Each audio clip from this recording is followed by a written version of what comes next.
they'll be ready to start in 2 minutes, and then after they're done, can we move this over once everyone's sitting? We'll move the podium. Hi. This has electricity, right? Can I plug it?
Okay.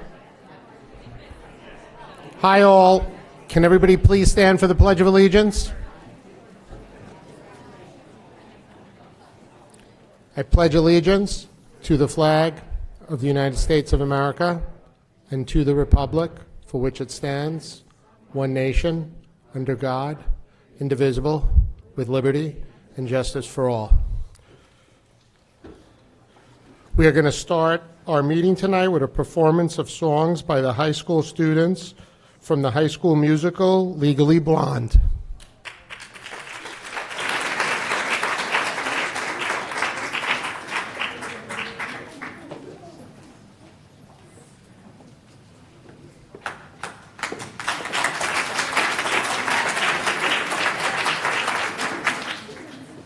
Good evening, members of the Board of Education, Dr. Rogers, and members of our community. My name is Alan Huang. I'm a senior at Syosset High School, and I had the pleasure of playing Emmett Forrest in Syosset High School's production of Legally Blonde. So producing Legally Blonde was our first opportunity in 3 years to bring a musical to our stage to full audiences. And we're grateful for some record-breaking crowds. Almost 1,600 people were in attendance across the 4 shows. And this undertaking is made possible. This undertaking is made possible due to the support of the PTSA, the administration, the faculty and staff, the community, and of course, our families and friends. And we're so grateful to everyone for their commitment to bringing this show to life. And I want to share the names of everyone performing and helping us put on this performance tonight. So first, my co-star Maris Baracino, who's playing Elwoods. Sephora Elish as Margot, Sally Jameson as Serena, Courtney Benkin as Pilar, Sarah Gaffar, Sam Kosha, Abs Monroe, Ruby Goldberg, and Sana Zakari as Delta News, Amanda Schwartz as Courtney, Maria DeBello as the sales manager, and of course, none of this would be possible without the people behind the scenes. So Phoebe Albro is our stage manager, and our crew is made up of Ethan Trinidad, Alan Hong, Catherine Johnson, and Lizette Simons.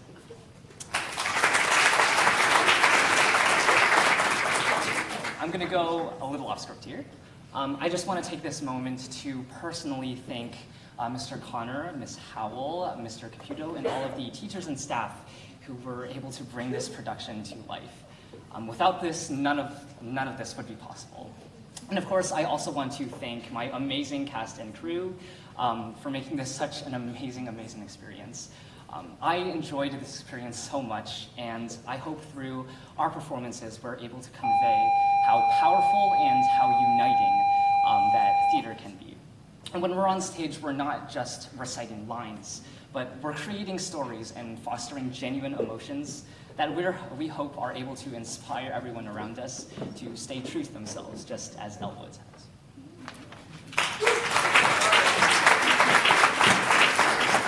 So, without further ado, we're going to relive some of the magic with all of you as my co-star Maris Baracino as Elwoods, and the girls of Delta Nu perform Oh My God, You Guys, the opening number from our show. Thank you very much for allowing us this opportunity, and please enjoy Oh My God, You Guys.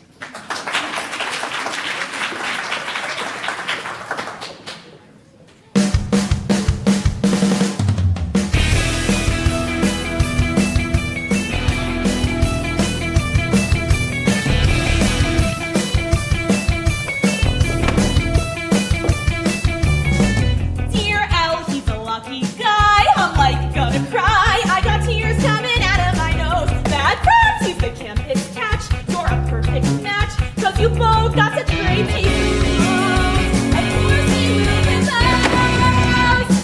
Dear Elle, honey, mazel tov. Future's taking off. Bring that ring back and show it to me. 4 carats of princess cut. Are you psyched or what? I just wish I could be there to see. When he gets down on one knee. Oh my God, you guys. Looks like Elle's gonna win the prize. If there ever was a perfect couple, this one qualifies. Oh my God, you guys.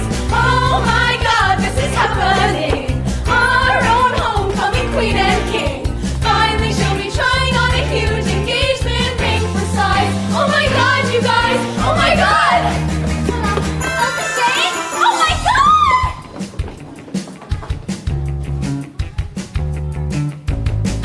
Light candles and single file. Don't forget to smile. Lose the gum, Kate, you look like a maid. Sorry. Oh my God, you guys. Looks like Elle's gonna win the prize. If there ever was a perfect couple, this one qualifies. Oh my God, I'm serious. Elle and Warner were meant to be. No one's ever hesitated on me. Shut up! They're just like that couple from Titanic. Only Noah, guys. Oh my God. 1, 2, 3, 4. Daughter of Delta Nu, soon to be fiancé. Now that a man chose you, your life begins today. Make him a happy home, waste not his hard-earned wage, and so he does not roam. Strive not to look your age, still in your hour of need. Let it be understood, no man will supersede our sacred bond of sisterhood. Oh my God, you guys. Guys, she's not here. Bruiser, where is Elle? She doesn't have an engagement outfit. She is totally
time he looks at me, it totally proposalized. Oh my God, you guys!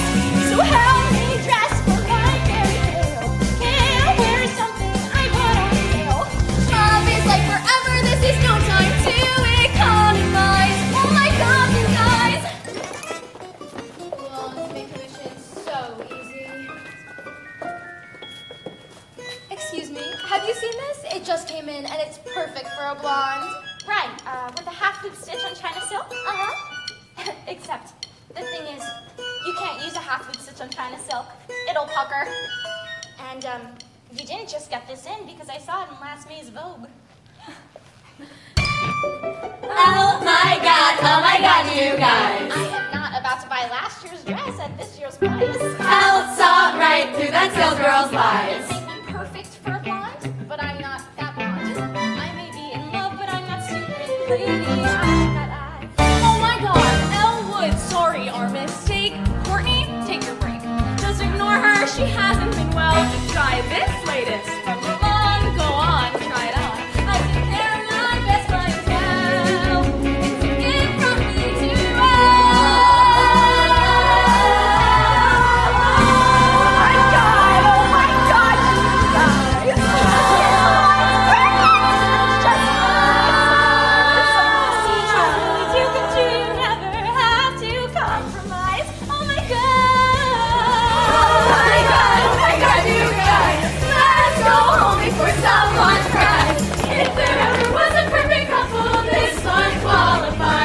We love you guys. No, I love you guys. Oh my God. You guys. Oh my God.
All right, hi everyone. Tough act to follow. So good evening. My name is Taylor Kyle, and on behalf of myself, Mr. Fiasconaro, Ms. Garrison, and the rest of the business department, we thank you for being here tonight. Virtual Enterprise is a live global business simulation in which our students are tasked with creating and managing a business. The program provides opportunities for students to develop valuable 21st century skills in entrepreneurship, problem solving, communication, personal finance, and technology. I think I'm loud enough. Oh, okay. Instead of entering a classroom each day, our students enter the workplace and collaborate together in their departments to make sure their business is successful. With the 7 years that we have offered the VE program, we have had multiple finalists, including second and third place in the national business competition. This year, in particular, our Virtual Enterprise program has seen record-breaking success. Our firms have placed in the top 30% and qualified for the marketing, QuickBooks, human resources, and finance competitions. Out of 110 competing firms on Long Island, Syosset has secured 3 out of 10 finalist spots where they will compete in the national level this coming April.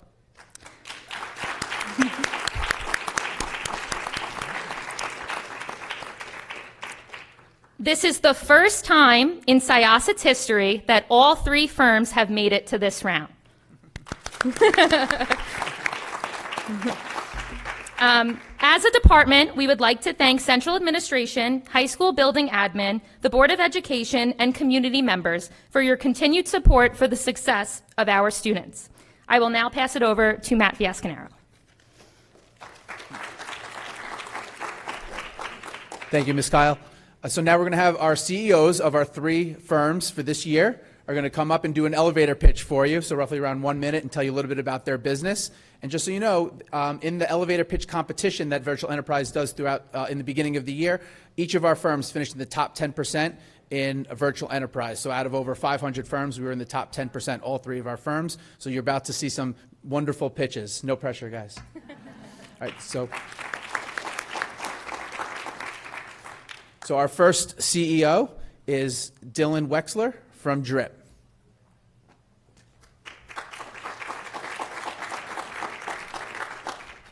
Did you know that there are 5.25 trillion pieces of plastic polluting our oceans each day?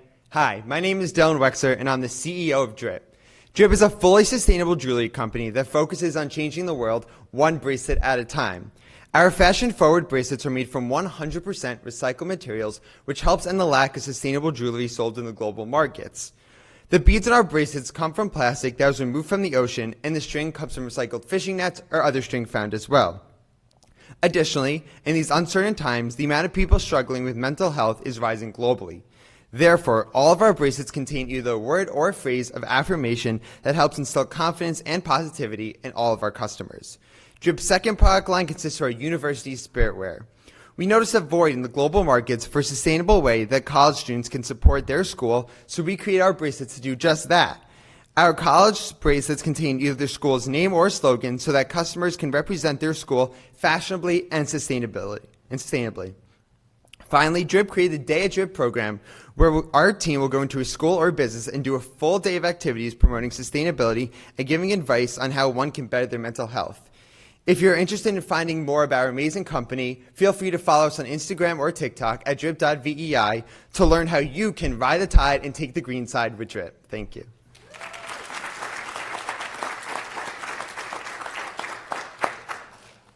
Thank you, Dylan. And our next CEO is Max Korn from Lunchbox.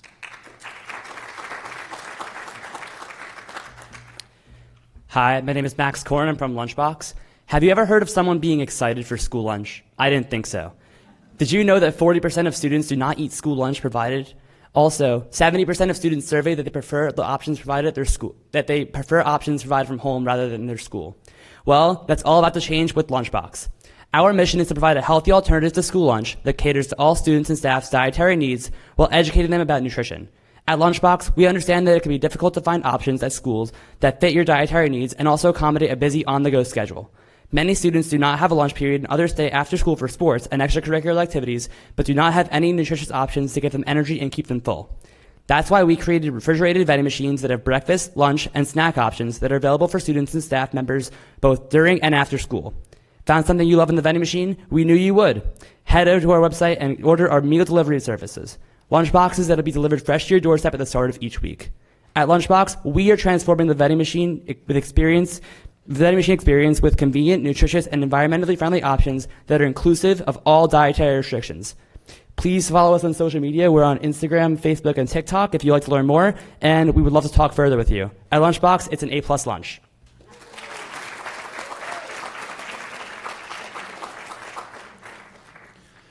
Thank you, Max.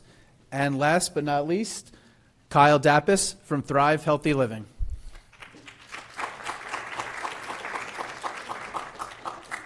Are you tired of making failed New Year's resolutions to get healthier? If this is your problem, you're not alone. 60% of consumers have the same struggle, and the Mayo Clinic estimates that only about 3% of Americans are truly healthy. Hi, I'm Kyle Dapis, and I'm the CEO of Thrive Healthy Living. Here at Thrive, we're combining the classic gummy bear with vital nutrients that you need to be healthy. We're charitable, health-driven, and most importantly, we make sure that each and every consumer has a fun way to get healthy. Each portion of our proceeds from each pouch is donated to charities addressing related health issues. And our 5 pillars of health are sleep, calm, focus, immunity, and muscle recovery. Recently, we're happy to announce that we've done over $2 million in sales, had recognition from multiple national competitions, and are looking forward to competing in the spring. We're on Instagram, TikTok, and Twitter, and we're open to answering any questions you may have through our email and also on our website where we're able to sell you our pouches. And remember, with Thrive, good health is only a gummy away. Thank you.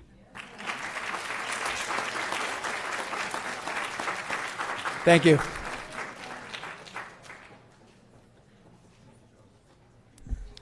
I definitely think I need some of those gummies.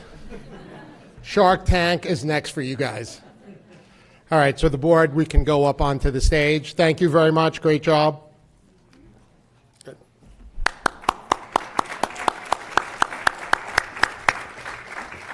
Good.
Presentation is on the 17th of April, but maybe about 2 weeks or so.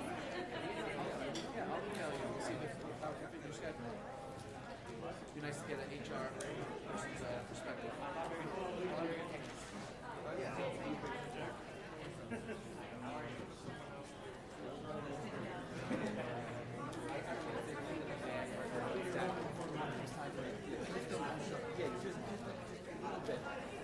Listen.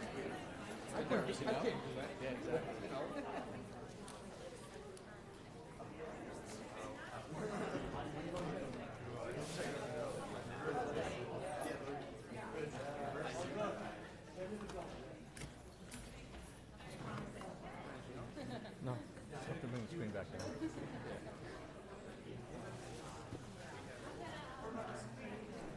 He's bringing it down. He's going to bring it down.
been part of the meeting, please?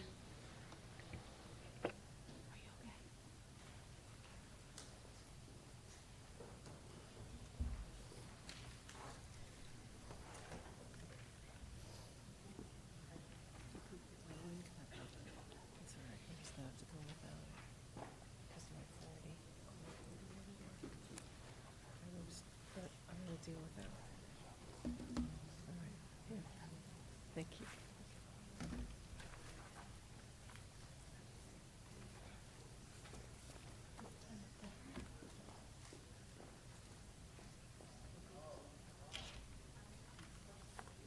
Okay.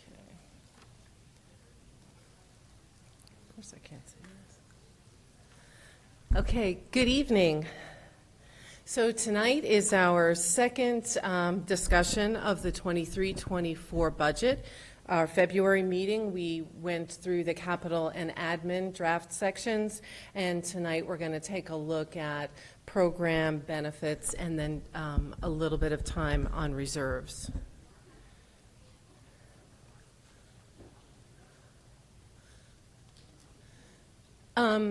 We went through our budget goals at the last meeting, but just want to reiterate that our primary goal always is to preserve our existing programs and services. We've made, over the last couple of years, investments or increased our investments in social and emotional well-being of our students and been very focused on that. And we'll talk a little bit later about our plan to increase those supports for our students. Over the last 7 or 8 years, we've been working to improve and enhance our facilities and also maintain our facilities. And we started talking when we presented the capital plan last month. We talked about phasing projects, and we're going to be continuing to do that given the financial constraints that we're facing this year.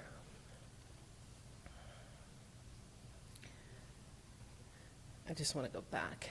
The last 2 lines on there, we have been maintaining our fiscal stability, and that has been so important over the last couple of years to ensure that we had an appropriate response to the pandemic and that we continued to grow and enhance our program. And our fiscal stability is very important in continuing that as we go through this next challenge of a difficult fiscal climate.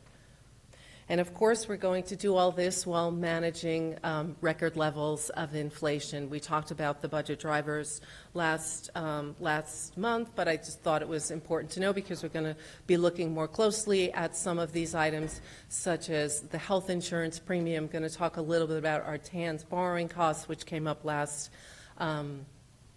month. We're going to be going through our transportation line item, and again, we are these are things we're forecasting for next year, but we're dealing with this year. We're dealing with overages in many of these inflationary codes, from health insurance to TANS to our transportation, and trying to manage those this year into next year. So again, we went through the property tax in detail last month, so I'm not going to do that again, other than to point out that the last 2 years we have been within or under our tax cap, and yet inflation has been at 4.7 at 8%, projected at 8%, and that clearly has been, having an impact on the district operations. Last month, when I went through the tax cap, we were at about a 3.08, I think it was, and I had mentioned that we still were working through the capital exemption, which has a lot of different components to that. That is complete, and we're now at 3.16, which was the amount that was submitted to the comptroller on March 1st. So at this point in the budget, we are now going through all of the line items that we presented in the administrative and capital plan. And we're kind of going at our next round of the budget in terms of looking at what we can tighten on the expenditure side and also looking at the revenue side and where we might bring in some additional revenue for this period. One of the areas that we spoke about was the TAN's borrowing cost and those increases as a result of interest rates going up. And one of the items that we talked about was, can we structure our TANs differently? And can we borrow different to reduce those costs? And I've had conversations with bond counsel and our fiscal advisors regarding having two TANs at the same time and then having different maturity dates on them, which wouldn't give us higher borrowing or closing costs, but would enable us to decrease the amount that we're borrowing overall. So our team is working on a cash flow for that sort of scenario. And that's just one example of the areas that we're looking at to try to reduce some expenditures.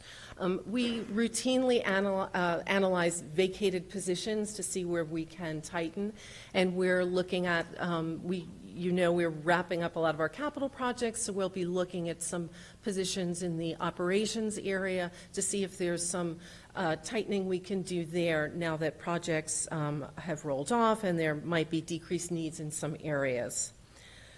Another savings actions I mentioned, we're looking at projects, and we'll also be looking at equipment to see what we can phase, what we might postpone a bit over for a year or two.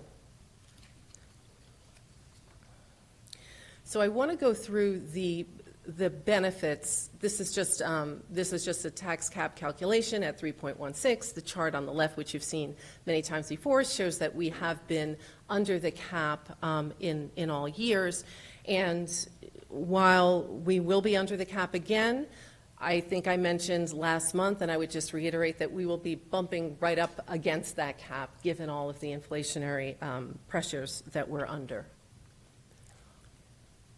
So benefits presents an opportunity for us to talk about how we can use some of our restricted reserves and some of our revenue to assist us. And benefits at this point in time are very preliminary because they're tied to staffing, and staffing meetings are underway, but we're not completed. So these numbers will be adjusted as those numbers solidify. But I do want to draw your attention to a couple of numbers on here, and one of our more substantial increases is about 3/4 of the way down in health insurance, 9080. So overall, benefits have increased about $7.6 million or 12%. Health insurance really leading that with a $5.1 million increase. When we formulated the budget for this year, we did it with a 10% escalation in premiums, which we thought was fairly reasonable based on historical rates. Rates for 23 came in at 15%, which have caused clearly a negative in this year's budget. And for our 23-24 budget, we're forecasting a 13% increase in the premium. That's what's reflected at this time. ERS, TRS, Social Security, those are all tied to salaries, and so we'll be adjusting those. The workers' compensation line, you see there's an increase in there, and that is based, we're still looking at that information, but that is based on recent settlements of cases that are decided by the Workers' Comp Board, as well as increased costs for medical payments that are also part of workers' compensation expenses. So many of these, or at least let's see, the first two lines we've been supporting by reserves. We've been supporting workers' comp expense as well. And if we look over here, this is a preliminary plan for how we might use the reserves for 23-24. The left box is we use about $4.5 million this year to support those line items in the budget, and 23-24 looking at about $6 million. And most of that, a lot or a good portion of that comes from ERS. There were pretty significant declines in rates, and now they're going not up as much as they came down, but up again. And so the amount that we're suggesting or proposing is really the amount of ERS expense that we're projecting at this point for 23-24. We've increased the TRS really to cover the variance that we're seeing, that we're projecting from this year to the next year. So that's one example how we're proposing to use our reserves to assist us, as we have done over the last 10 years. So the majority of our time will be spent on the program section of the budget. So the program section is the largest component of the budget at over 76%, and it's comprised of all of the codes on the right. So overall,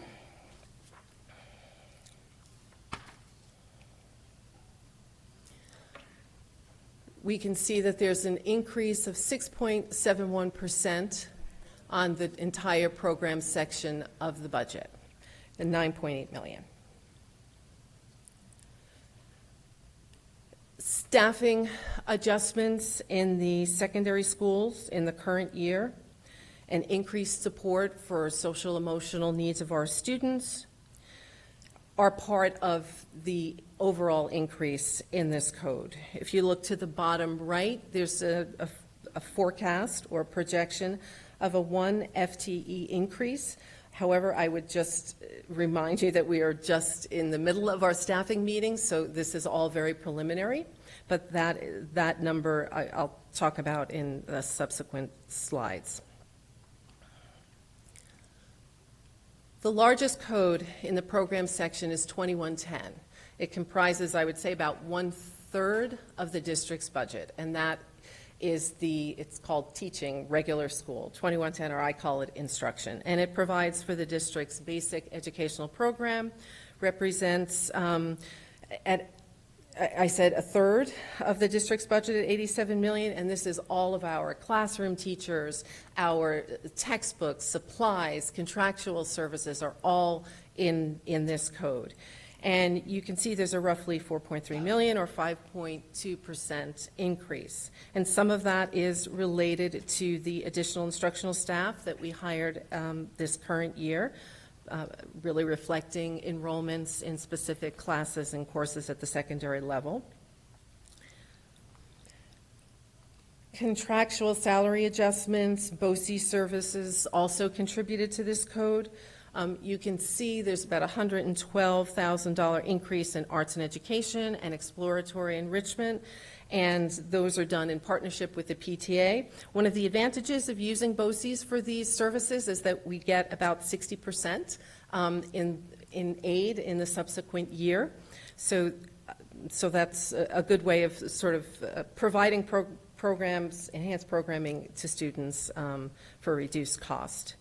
Commencement costs, if you look down to contractual, there's a $22,000 decrease, which reflects the cost savings associated with hosting the middle school graduations in-house.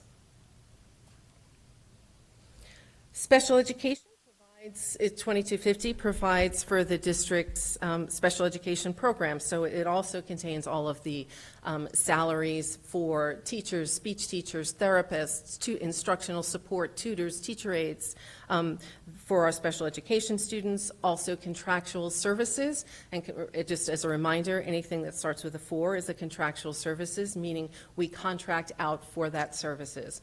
And in the special ed world, that could mean for specific services or for art students to attend programs in other districts or in BOCES. So overall, special education increased approximately $1.36 million or 4.4.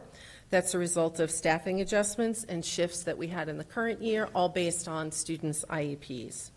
So while the number of teachers overall remained fairly stable, you can see some shifting in some of the instructional support staff. You can see a decrease in the amount we're spending this year for teaching assistants, and then kind of in teacher aides really makes up for that. So it's just kind of a shifting of where the support is coming from.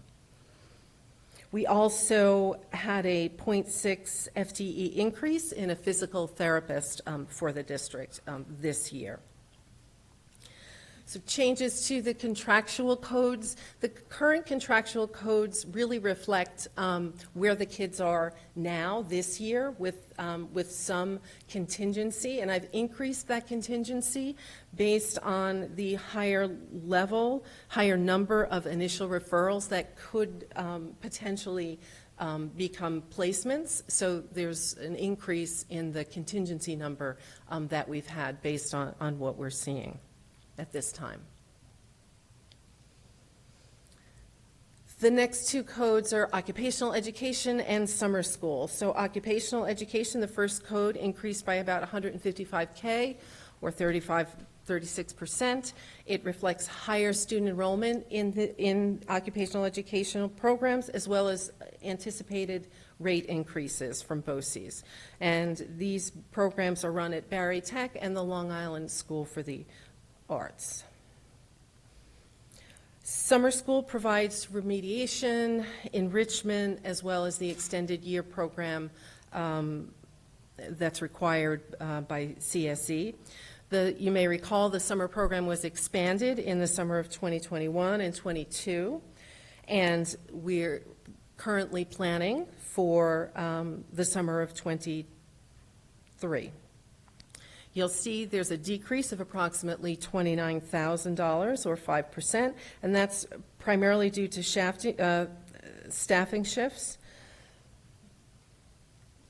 We have consolidated some of the position for the CSE, and that the summer portion of that will be reduced by that amount, the $23,000. The library media program. All instructional media for district students are in this code, including librarians, library books, periodicals, audiovisual equipment, and the people who work in the libraries, AV techs.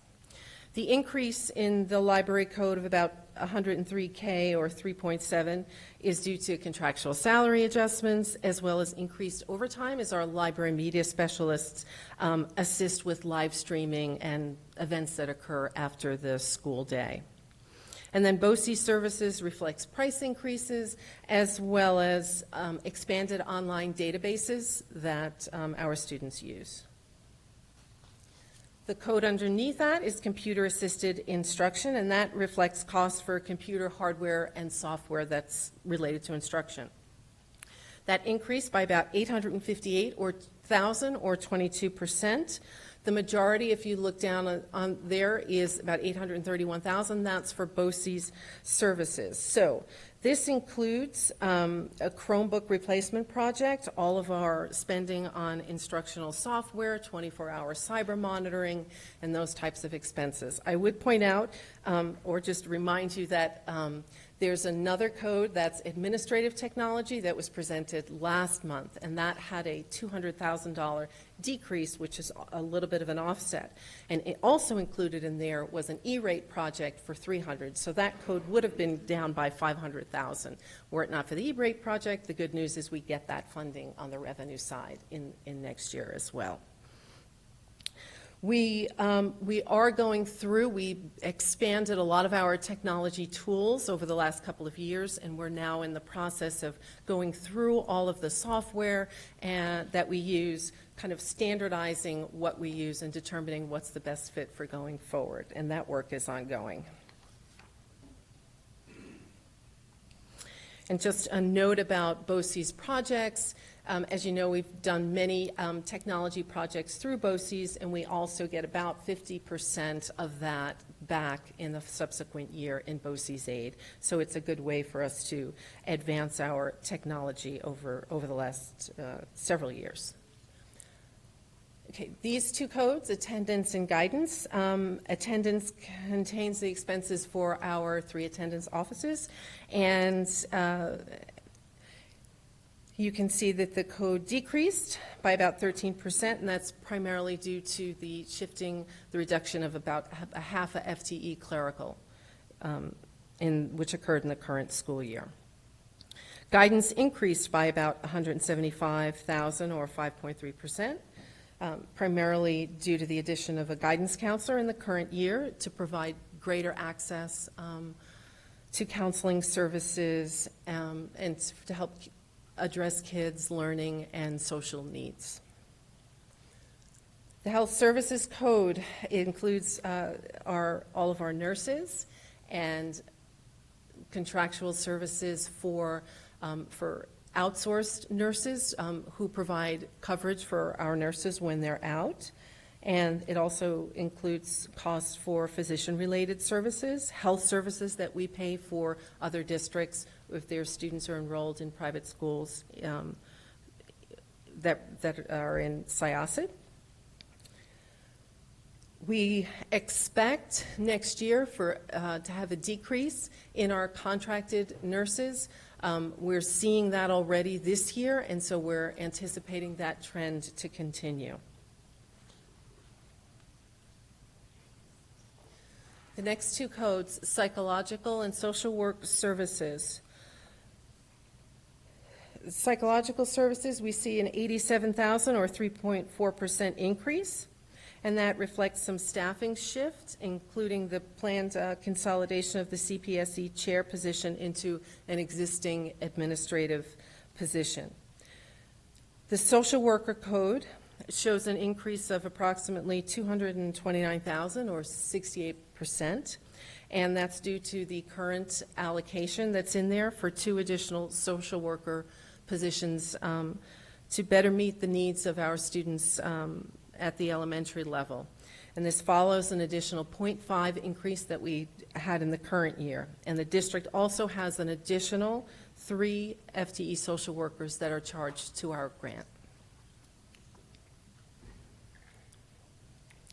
This is the co-curricular code, and that contains all expenses for the district's clubs, stipends for advisors, travel, competitions, entry fees, all of those expenses. And that increase of $322 or 18.8%, reflects contractual salary adjustments for club advisors and chaperone pay. And then we have our competition clubs, Science Olympiads, DECA, robotics, forensics, and then the newer ones that we had here tonight, the Virtual Enterprise, and they're very successful, and they're making it on to regional and maybe national events, and there's costs that, travel costs that come with that, and that's what those numbers reflect. Similar are our athletics.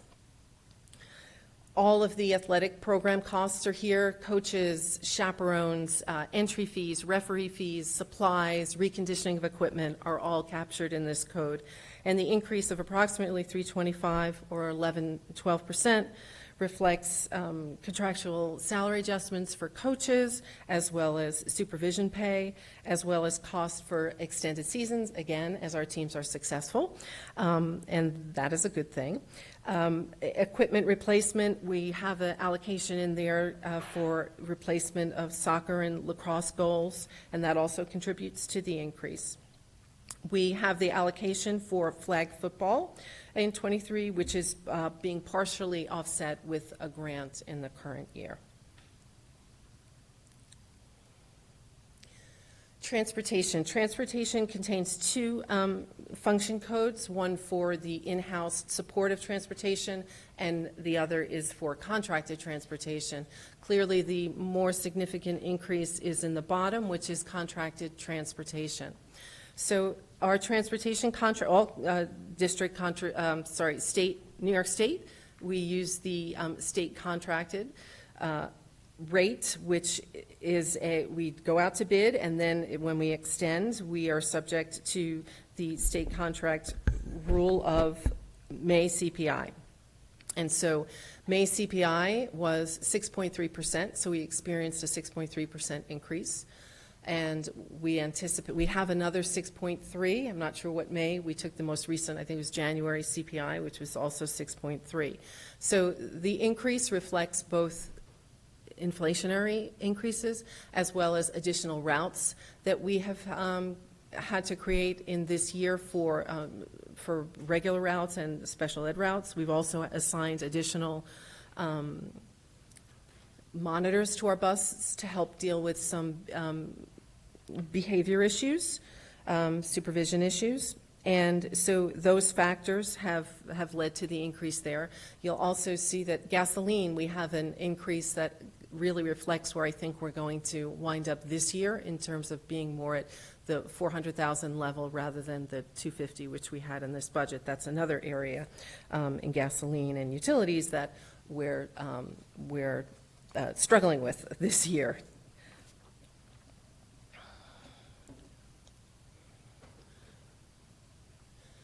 So that's essentially the program section. When I do present I just want to point out, when I do present the benefits, again, they will be broken up among the three categories because that's how the state requires us to present the budget in three components. But I'd like to present them all together just so you can get a feel for the trends that are happening. So at the April meeting, we will provide an update to the budget line items that we've been talking about over the last two meetings, and we'll do a final revenue and reserve review, and then a budget adoption.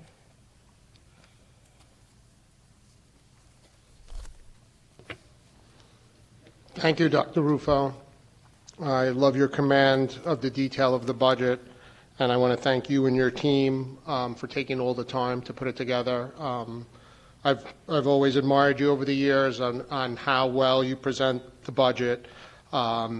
And putting together a budget is not easy. We do it a year ago, and you put it together with the best information as possible, and I know you always take a very conservative, balanced approach, so I want to thank you. With that, does anybody on the board have any questions for Dr. Rufo? Brian? I echo everything that Mr. Rotolo just said, but I have a couple of questions. You mentioned in 2250 the $250,000 contingency, and I thought you referred to that as being something you decided based on, or we decided based on, what, potential placements and referrals? Yes, the PPS department is seeing an uptick in initial referrals. So I am trying to preserve some spot in the budget should those referrals, as they work their way through the process, result in placements, out-of-district placements. I have a couple of others. I think if I just do them all as a list, it'll be even more confusing. So you mentioned when talking about BOCES services that there was, an 830,000 increase in the computer-assisted instruction. That's 2630. You had mentioned that some of that was offset by what we learned last time in 1680, and then some of it was eWorks. I'm just trying to understand how that works, because obviously the 860 is not fully offset. It's just a portion of it. Yes, partially offset. That's correct. So in 1680, we had the decline, and I look at these codes because often they will contain, sometimes projects are split between the two, sometimes they're more infrastructure, so they go into 1680. So I look at them collectively. So we had the roll-off of a project, I think it was a wiring project in 1680, so that there was a decline there. And then we had the opportunity to do an E-rate project this year. I want to say, I think it was 300,000. Let's just say three, just to use even numbers. So it's a $500,000 offset of the 800 or so. We also added this year, or that's included in that 830, is the year one of a Chromebook project as well. So that bumped it up a bit.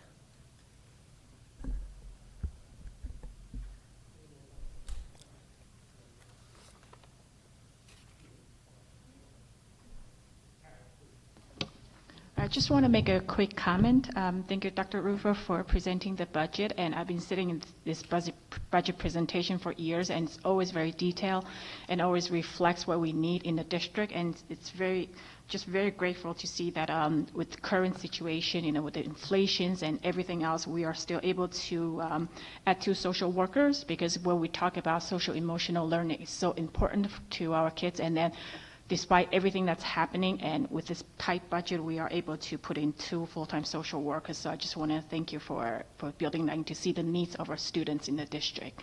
Thank you.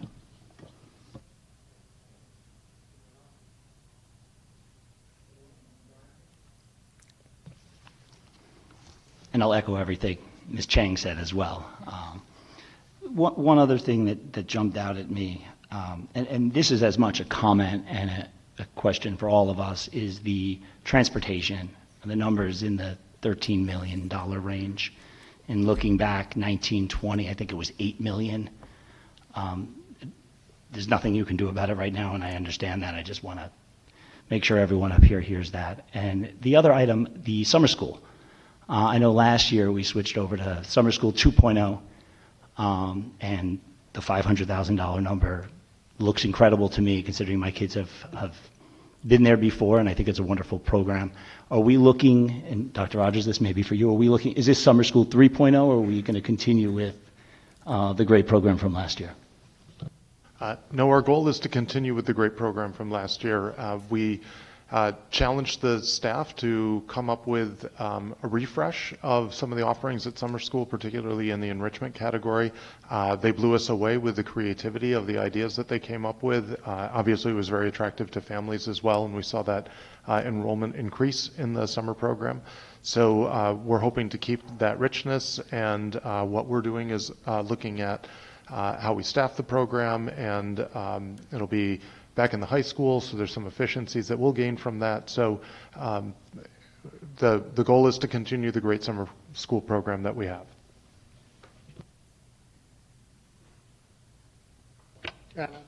It's not really a question. It's April 18th, correct? Not April 11th. Sorry about that. We'll make that change before we post it. Thank you for bringing that to our attention. Anybody else have questions? Okay. All right. Thank you, Dr. Rufo. Thank you. Okay. May I have a motion, please, to approve the minutes from the February 6, 2023 meeting? Lynn, Shawnee? Any questions? All in favor? Opposed? Any abstentions? I'll give Dr. Rufo a minute to get back to her chair. When you're ready, Dr. Rufo, can you do the treasurer's report and the appropriation adjustments, please? Thank you.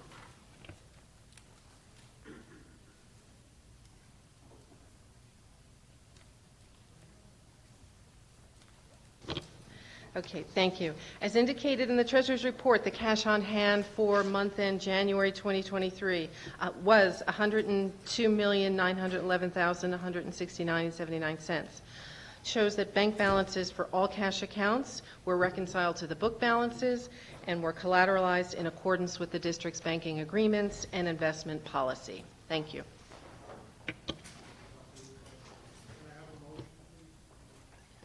Can I have a motion, please, to accept Dr. Rufo's treasurer's report? Susan, seconded by Lisa. Does anybody have any questions? All in favor? Opposed? Any abstentions? Next, we will move to Dr. Rogers' superintendent report. Thank you. So I just want to spend a couple of seconds talking about the budget as well, and I want to share what the board already knows, but the communications conundrum that I face, which is I want to try to communicate clearly to the community that things are a little different because we are experiencing a lot of inflation. I think we had some pretty robust shock absorbers in the budget, but some of those shock absorbers weren't big enough to absorb the shock of, as Dr. Rufo pointed out, 4.7% inflation last year, 8% inflation this year, in the metrics that the comptroller uses to look at for setting school district budget caps. So we, I think, and Dr. Rufo and her team have admirably absorbed a lot of that, and we've been able to maintain all of our programs, and we're going to continue to maintain all of our programs. So I'm very confident that we're going to be able to do this year everything that we have done. But sometimes those things may occur in different ways than they have before. And we are, to Mr. Greco's point, looking at transportation closely. And there are places where We have tried to economize by moving from a coach bus, say, to a yellow bus because it's about a third of the price. So that doesn't always work, and when those opportunities were explored but we were unsuccessful, then the coach bus still happened, and the needs that the students have will still happen. One thing that we did was we gave the staff a 2-week window and said if there's any other supplies that you need to order before the end of the year, you have 2 more weeks to do that. But some things didn't sneak in under the deadline. It doesn't mean that they didn't get ordered. It just means that the order that they were on is stopped, but they just have a conversation rather, with the business office, and then the business office releases those parts of the order that need to go through in order to make sure that we have what we need for the end of the year. For the coming year, we'll be dealing with another year of inflation. And we're trying to build in, again, bigger shock absorbers because it's unknown. We're now 4 months before the beginning of the school year, and we won't really know until we get halfway through that school year what inflation is going to do. But we want to be in a position where we have the room to be able to continue the programs and services that we have for kids undiminished. And we're not done with that process of building the budget yet. We're about 5 weeks ahead of where we normally are in building a budget. So that's obviously intentional because we want to be able to share with you while there's still time to make decisions if there are any decisions that would change the work that we're doing.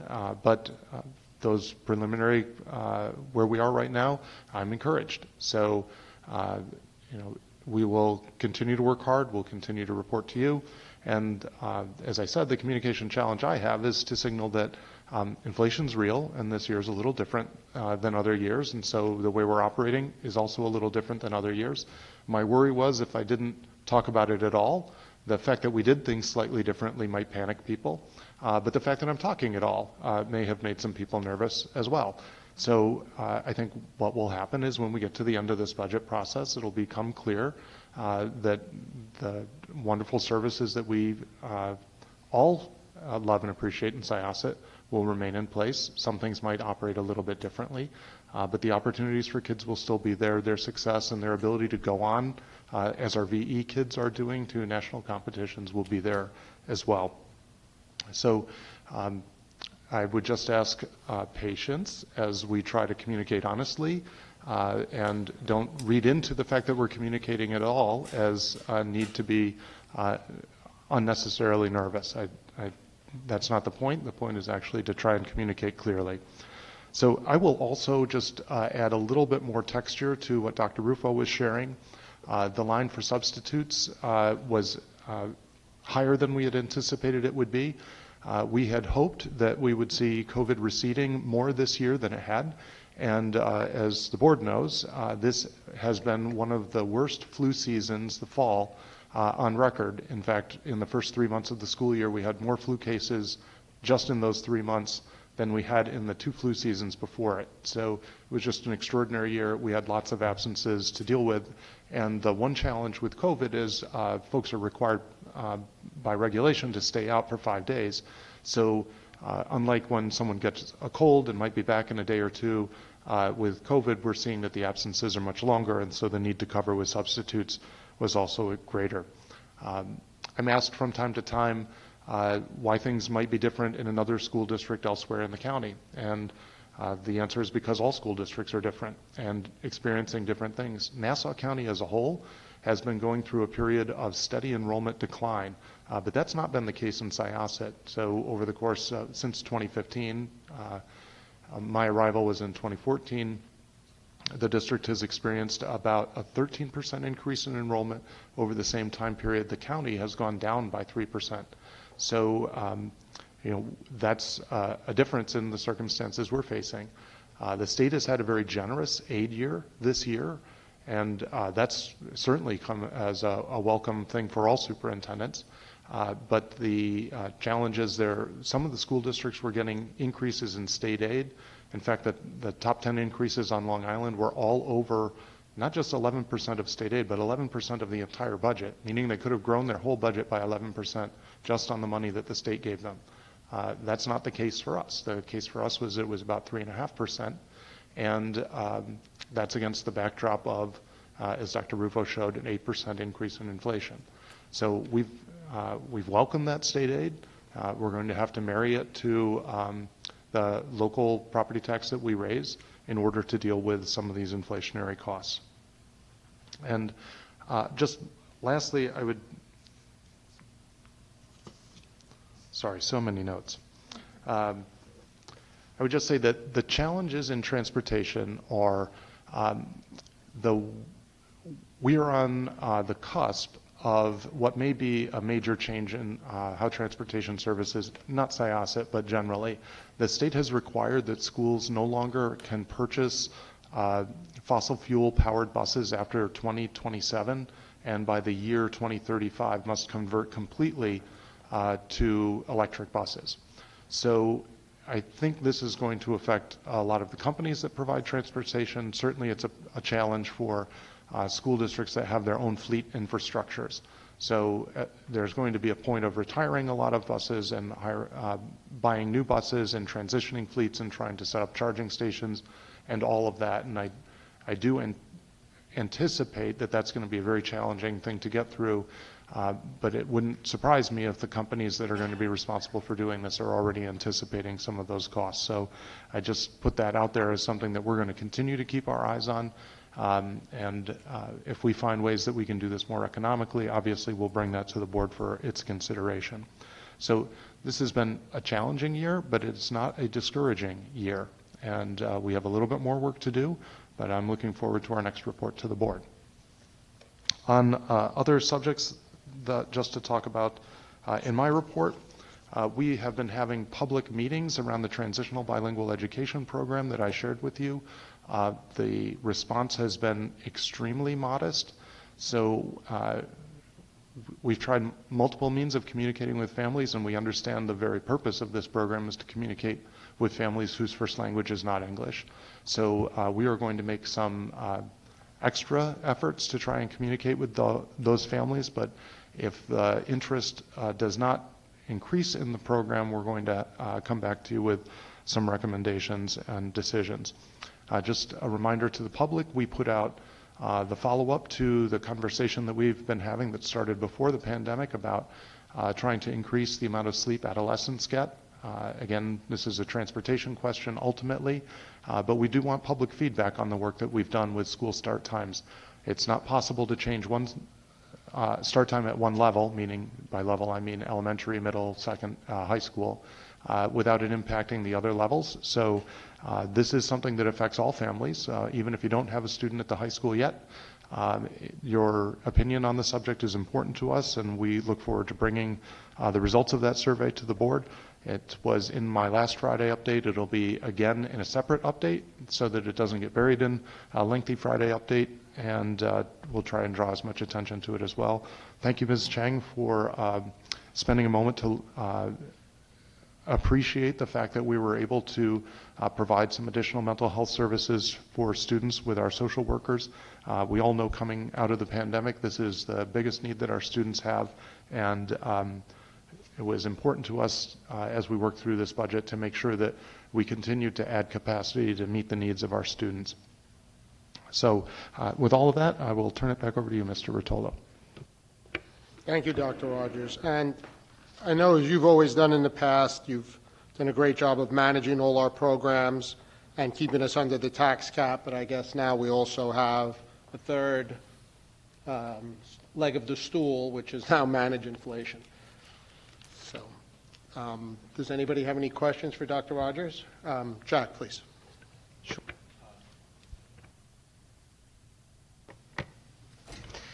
Sure, you referenced the start time survey.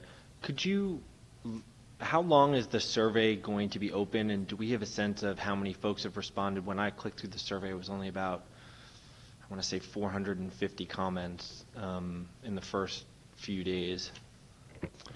We're going to monitor the traffic. What I've seen with this tool, Thought Exchange, is there tends to be a flurry of activity after the link goes live, and then the email falls down in somebody's inbox and activity falls off. At some point, no new reminders generate much more activity, so we'll be watching that and seeing it drop off. I haven't dipped in and looked at I was much more focused on the budget presentation tonight than I was on that. But we'll probably send out 2 or 3 more reminders before we end up closing the survey. And then my goal is to bring to you at the next month's meeting the results of that survey. So that's what that's what we're targeting as a closure. Yeah, I mean, I just wanted to follow up and say, this topic has been in circulation for a number of years, and I commend you and the board for wanting to do the survey work to get to the most feedback from the most people we can to get the information to make our best decisions. I really encourage every family to read comments, to comment themselves, to comment on other folks. The thought exchange works best the more activity there is. So anyone who hasn't already done it, please, it's completely worth doing. That feedback is critical for making a good decision for all of us up here, for me, for all of us, for Dr. Rogers. So that feedback is very important. And then I'm hoping that when we get to the end of the feedback cycle, we will make a decision on where we're going to be, and then we will move on from discussing this once we've made that decision.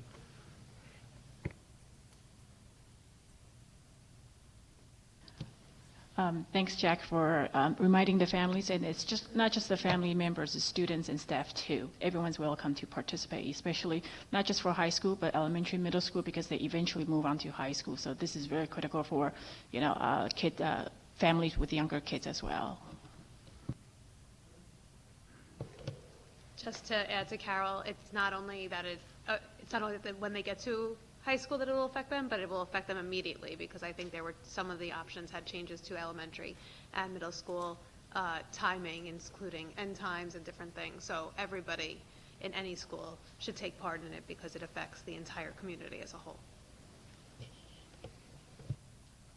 And I'm sorry, I would just add, if I may, I put this in my Friday update. I'll try to hit it gently. This is very open-ended, and it's possible for people to write open-ended comments that others can see. And so the last time we did this, there were some what I would call salty comments. And I would just ask that you be reminded that our students are invited to participate in this survey as full participants in the community. And so to the extent that we can reduce their sodium intake, that would be great.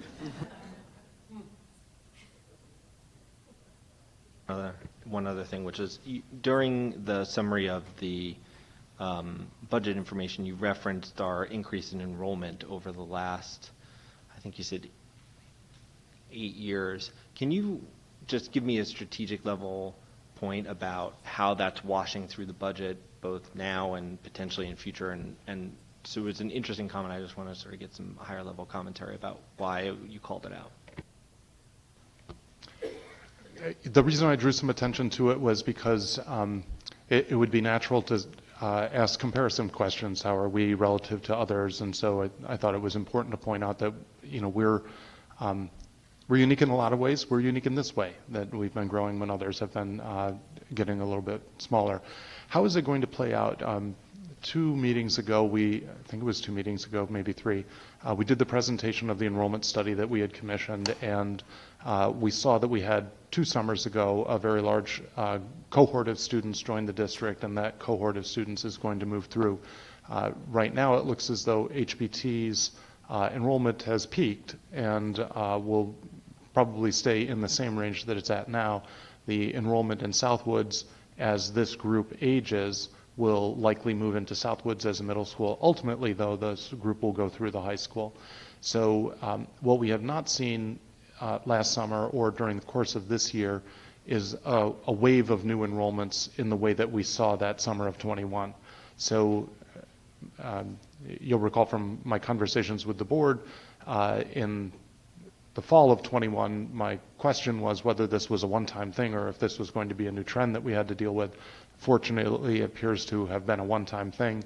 So if we don't see an additional surge like that and we're just managing the enrollment that we have, I think that we'll, I'm going to add another leg to Mr. Rotolo's metaphorical stool. We're managing that enrollment growth, but with enrollment growth, if there's already room in a classroom, then it doesn't necessarily require another teacher. If there 21 kids in the class and 2 more show up, it's a 23 student class. It's the same class, same room, same teacher, same bus, same insurance cost. So it's really when we see these sudden jumps in students like that summer of 21 where there's additional costs associated with it. But we're certainly watching that closely, and some of it literally depends on what grade level they're in. So when we graduate a large class and then enroll a smaller class in a school, like say the high school, they have a large senior class and a smaller incoming freshman class, the overall enrollment will go down. And that kind of washes through the building. Usually it always evens out, but every year we do staffing, like clean sheet staffing.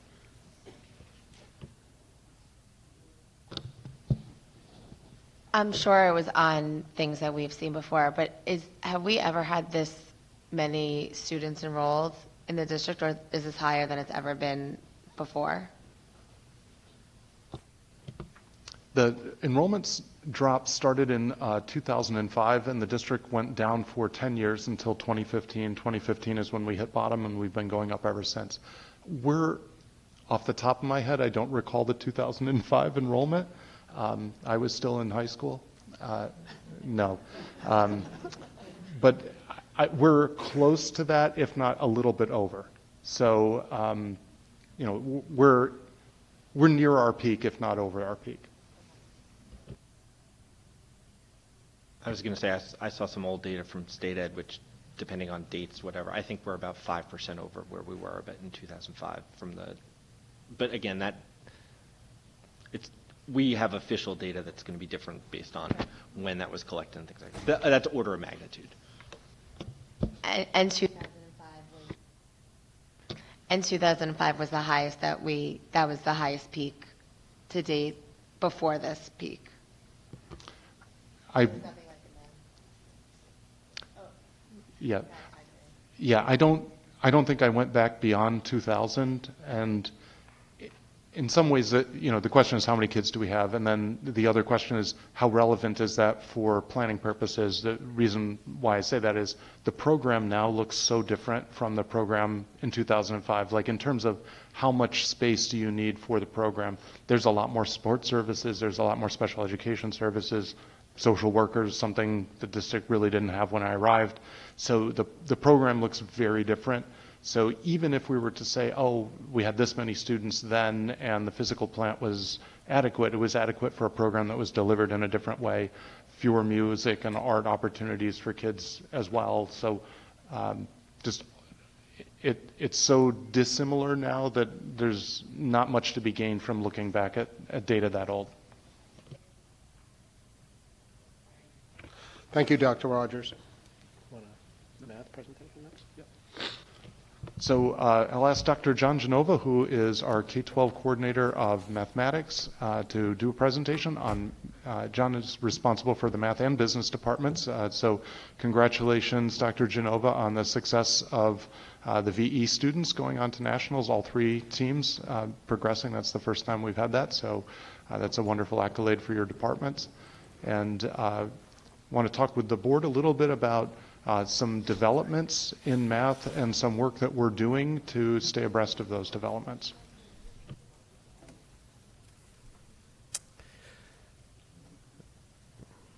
Good evening, and thank you for the opportunity to talk about some of the fine work taking place in math and business, K-12. So about 10 years ago, Syosset made the shift to Common Core, and along with the rest of the nation, we endured our share of growing pains. We needed to progress our students from a plug-and-chug procedural style of math to balancing process with the why ideas work and interconnect. GoMath came on the scene at Syosset, and at first, student workbooks were the consistent feature of our math lessons. The contrast to current day is that visits to elementary math classrooms now show our teachers and students working with math as a literacy both in and out of the workbook, and it's not happening in isolation anymore because we know that math literacy permeates everything. The 8 math practices illustrate the habits of mind that students are expected to perfect during the course of their learning of math. While math content shifts and grows in complexity with our students yearly, the practices are a set of behaviors that we consistently emphasize. When I think about the evolution of Syosset math, what's most striking is how we've moved from problem solving that's procedural to students developing their own insights. Insights come from conceptual math. There can be no insights at all from procedural plug-and-chug math. Constructing an argument that's viable and being able to interact with a partner's reasoning requires the highest level of understanding that there can be. Starting with our youngest learners, I'd like to zoom in on what these shifts mean and how they appear in our classrooms. So with the Go Math transition far in the rearview mirror now, about 6 years ago, we began working together to differentiate our approach to mathematics. We wanted students to extend and apply their mathematics more outside of the workbook, knowing that true learning would be evidenced by transfer. Our students learn to read and write in a workshop model, where the lesson is just the right length to maximize the time and opportunities students have to apply concepts. The math practices that open the presentation, for example, are valuable thinking aims that we are leveraging in math and beyond. Syosset students use math workbooks to practice, and they're also learning with a variety of small group tasks. On the left, you see first graders in a mini lesson using a multitude of strategies to subtract numbers. Students were using erasable whiteboards to apply any of the strategies they'd learned, and in this classroom, I was treated to hear students explain their thinking to one another. You wouldn't believe how varied the responses can be. When we put kids in positions like this to construct arguments and react to one another, learning math and learning period is rich and fun. On the right, third graders are using models to create equivalent fractions. The pairs of students are forming models to represent quantities and using reasoning to justify the equivalence to one another. After starting with us, the first major transition students make is to one of our middle schools, and we've made some substantial shifts in how we support the arrival, the growth, and the eventual departure of the middle learner in math and business. A very fortunate problem that we uncovered years ago was the need to increase the rigor of our 6th grade math course in middle school. To put it simply, our students and teachers had grown so much in the time we'd implemented the core that we needed to recalibrate our curriculum and update the resources we were using to push the goalposts further out, and our students have responded in kind. We also heard feedback that the ramp from middle to high school needed smoothing. And as a team, we've refined and developed the new processes to engage students, parents, and teachers differently in the placement process and support them where needed. Our Algebra 1 program at the middle school has been one of the largest levers for innovation in our K-12 math continuum. Teachers, including Mr. Falco on the left, have integrated technology to both lift struggling learners and differentiate for students who can grow faster than the norm. In the center, you see an image from one of our business classrooms where students were using sand to collaboratively model how different market changes would affect their credit scores. On the right, you can see an incredible team of youngsters who for the first time went to Saratoga to compete in the Math Counts competition after having won first place in a Long Island chapter competition. Lifting students at all levels in the classroom by challenging them to exercise their conceptual understanding with one another produces all kinds of growth. I'm excited to share with you how math and business thinking is showing itself these days in our high schoolers too. At the high school, students have a broad array of choices to make in their course schedules, and we want to support students making the best choices in math and business as quickly as possible. Changing schedules can create unintended consequences and be disruptive, so we knew we needed to take steps to minimize friction in the 9th grade. And as a theme of our K-12 math and business program, we want to continue to make concepts work over time. You'll see some evidence of what our students can do when learning this way. There was a time when students in geometry honors left the course mid-year after attempting it at incredibly high rates. And we're proud that many of the steps we've taken to improve our advisement, our communication, and our support have this rate of drop at the lowest it's ever been. We've been sensitive to the perception that Geometry Honors is a gatekeeper course and have made shifts to incrementally improve our retention through the pandemic. One way to improve retention in Geometry Honors would have been to greatly reduce access to the course. However, I'd be remiss if I did not point out that the last couple of years we've had enrollment numbers about equal to our largest in recent history. There's an upward wave of momentum that's worth appreciating here. Our K-12 approach of developing thinking in the elementary schools, the middle, and the examples you heard of innovation in the middle level is paying huge dividends when our learners reach high school. We're seeing high access, high support, and high retention all occurring simultaneously, and I'm very proud of what this will mean for our kids in the years to come.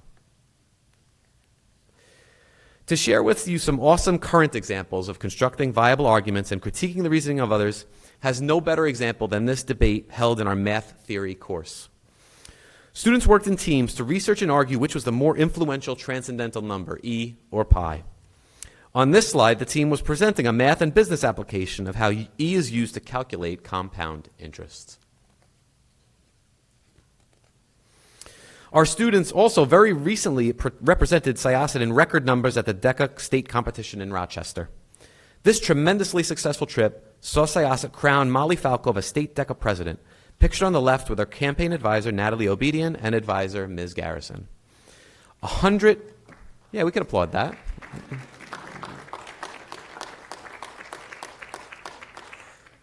124 of the 165 attending students won medals, and 68 qualified to advance to the international competition in Orlando this April.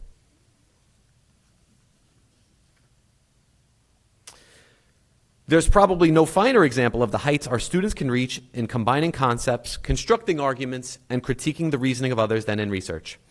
You're about to hear a synopsis of how 10th grader Annika Shah has emerged math, business, and computer science in a unique way. Hi, my name is Annika Shah. I am a sophomore and I'm in the math research program.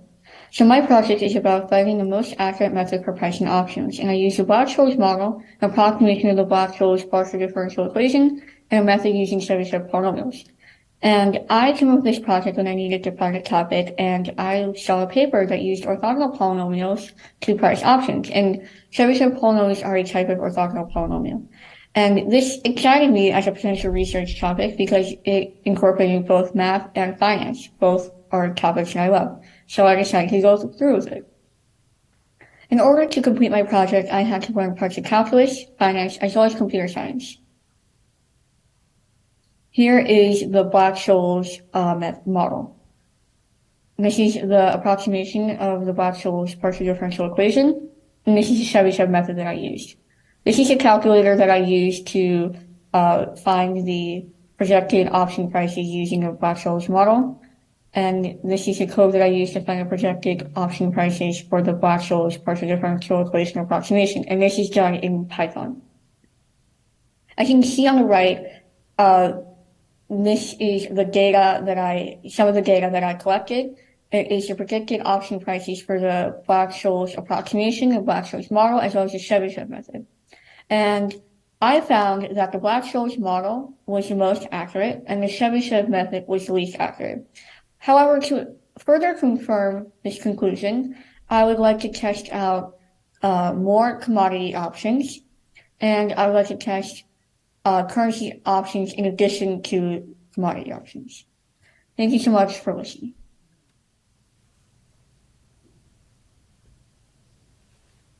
So I want to thank Annika for sharing her work, and I want to remind you that that was a 10th grader that we just heard from, and it's just incredible to think of where she might go in another 2 years of working with us.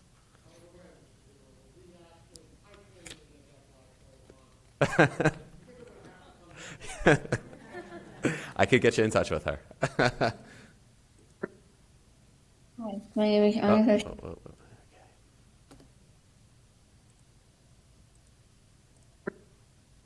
Hi, my name is Annika. So we know that we haven't come this far only to get this far. On the elementary level, we're realizing that we've taken Go Math about as far as it can take us, and we've begun to think about what's going to help us advance students beyond. In middle school, we're looking ahead to year one of a next generation learning standards aligned Regents exams, something we've been preparing for the past few years. And at the high school, we'll provide AP Pre-Calculus next year in its first year of offering. And we know that just like when we opted to take the transition to Common Core early, while most waited, that we will rise to the occasion and our students will benefit. So I want to thank Dr. Rogers and the members of the Board of Education for this opportunity, for your support, and appreciate your time tonight. Thank you.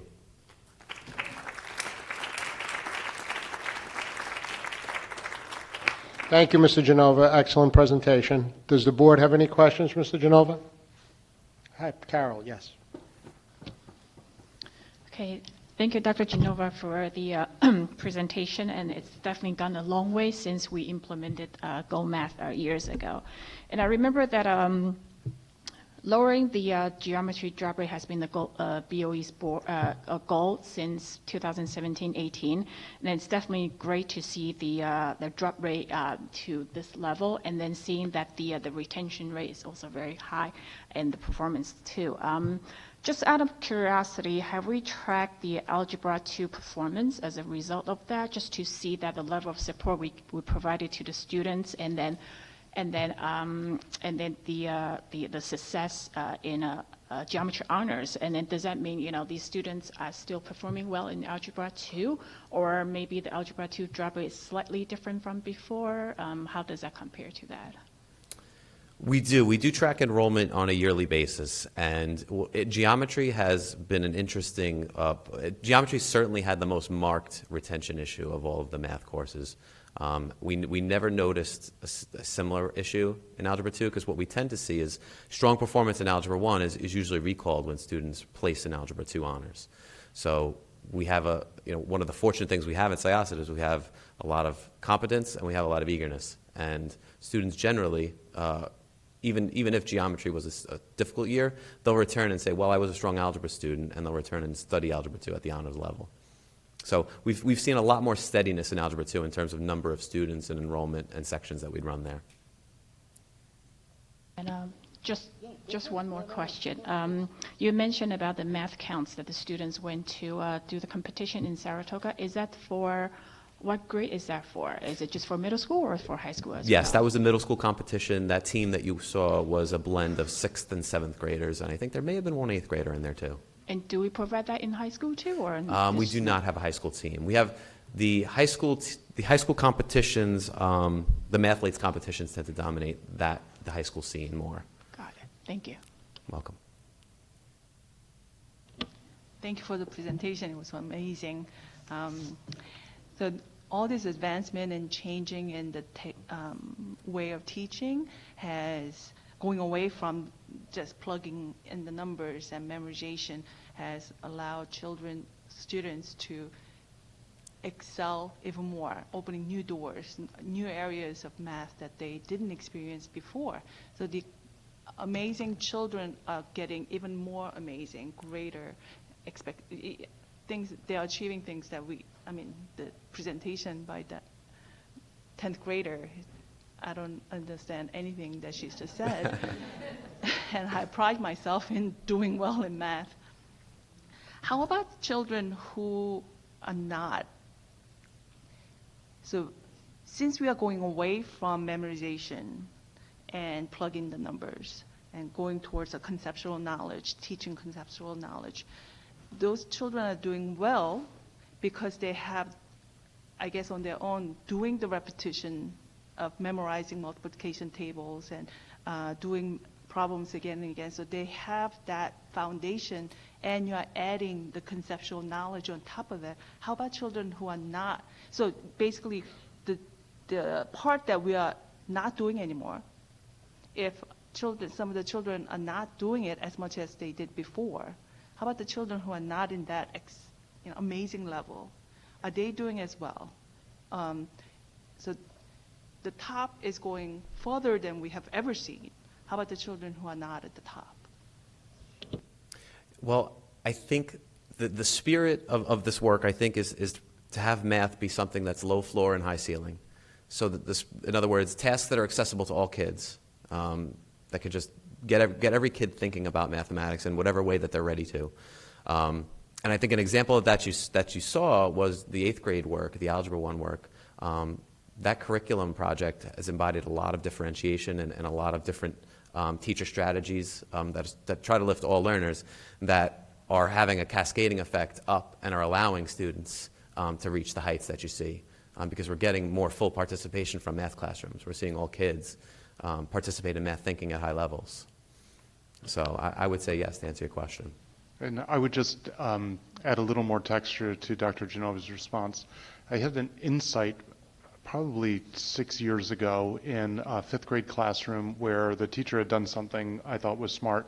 I don't remember what the the math task they were working on was, but she had organized the room into 5 stations, and each of those stations was a different way of solving the same problem, but a different sort of conceptual approach. And the students rotated through all 5 stations in the room, and so they got to learn and practice 5 different ways of solving the same problem. And the insight for me came when, at the end of the lesson, she asked the kids to vote for which method of solving the problem they liked the best. And I thought they were all going to vote for my favorite, the one that was most familiar to me. But they voted, they were scattered. Different kids liked different methods. And the insight that I had was they will all find a conceptual approach that resonates for them. They just may not all have the same conceptual approach. So the more we give them multiple different conceptual opportunities, the more likely we are to find the one that works for the way they have the insight into the problem in their own minds.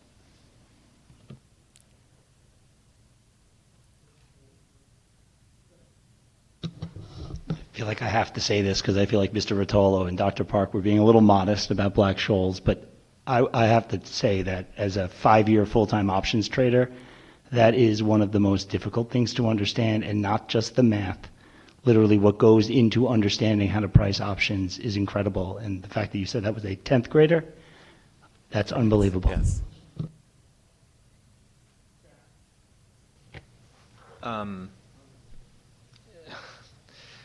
Dr. Genova, what would you say was the key element of getting the geometry honors drop rate down? Was it a change in teaching method? Was it an incorporation of additional supports? Was it, how would you sort of put together the most important elements in terms of what changed?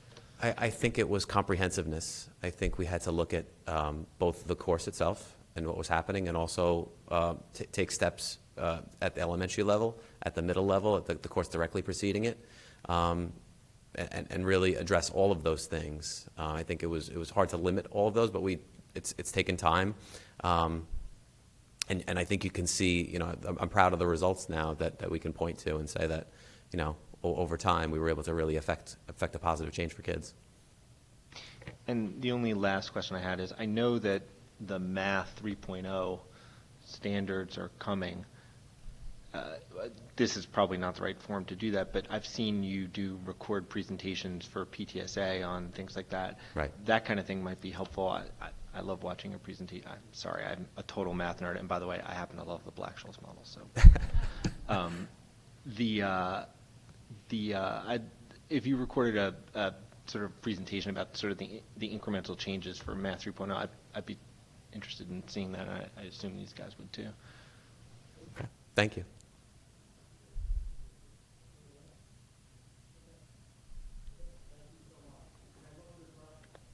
Thank you. My pleasure.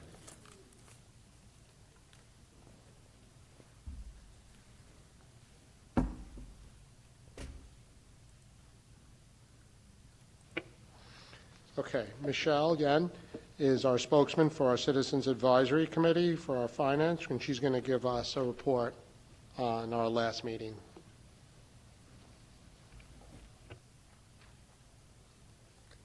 Good evening. Our last meeting was February 7th, and we talked about the amelioration of the short-term financing cost. The administration is going to look into the possibility of issuing RANs related to the federal reimbursement for state education programs. And Dr. Rufo talked today about splitting the TAN. The TAN, which is a tax anticipation note, into 2 separate issues, and that might possibly reduce some of our costs there. We have a 4% cap allowed by the law that is set for our unreserved fund balance, and the district stays within that cap as permitted. The district has a 5-year plan identifying the use and replenishment of our reserves over the time, and interest is earned on those reserves as being allocated to them. And we discussed various reserves that are being used by the district and what is allowed by state law. We discussed the various collateralization options that we have, and we were looking into pooled investment funds. There were 2 different options that were available that we had received presentations prior. And our next meeting is going to be March 14th, tomorrow, right here at Southwoods. Okay. Thank you, Michelle. It's 6:30, right? Yep, okay, thank you. Okay. Next, we're going to move on to the board update. Shawnee and Brian, do you want to give the BOCES budget and tour update? And thank you, by the way, for going to all the meetings to get up to speed.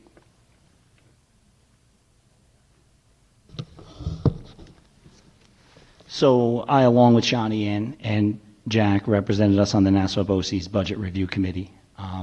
There were two meetings. They were both in January. I think it was the 12th and the 31st. And they were both in person. So we got to meet a lot of the BOCES admin and board, a lot of Dr. Rogers' former colleagues. And the purpose of these meetings were really for them to present the budgets to us so we could bring them back to you. A little background, Nassau BOCES has something like 27 budgets, as I looked at Dr. Rogers to see if I'm right. And each one is separate, but for our purposes and for our vote, there's only one budget. It's the administrative operations budget that we will be voting on. So we'll conduct that vote at our April 18th meeting. So this discussion is basically going to be me telling you about that budget and some other things that I found interesting. So we're prepared to vote on it next month. I'll start with what I said last year. These budgets and these committee meetings are incredibly informative and detailed, and because of the number of them, they can be very confusing at times.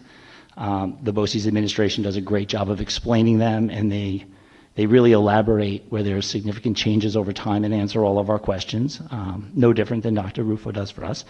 They allow committee members to ask those questions, and I asked a lot of them, so Dr. Rufo, you're not alone.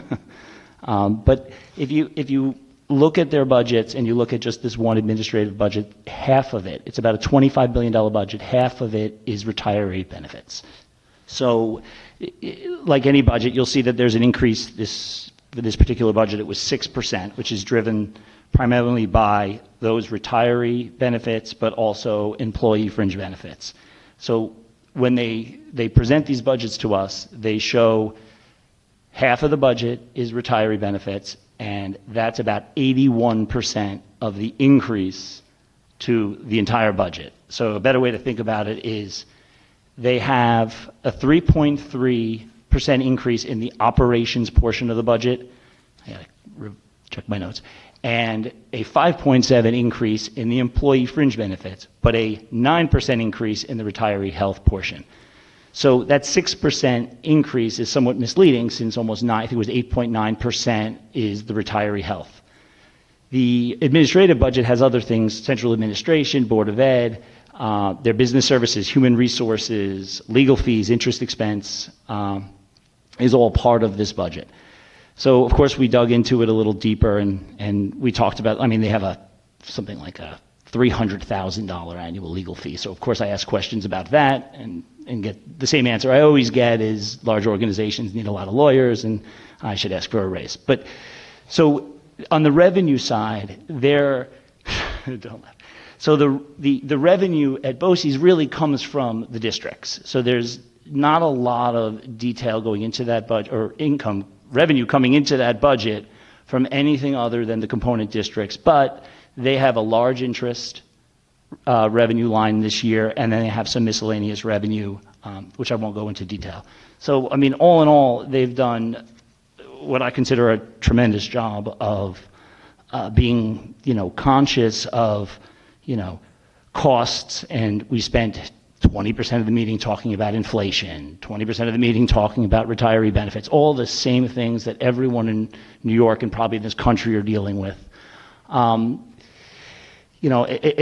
one point in the meeting, it's actually funny because you asked me to talk about the tour.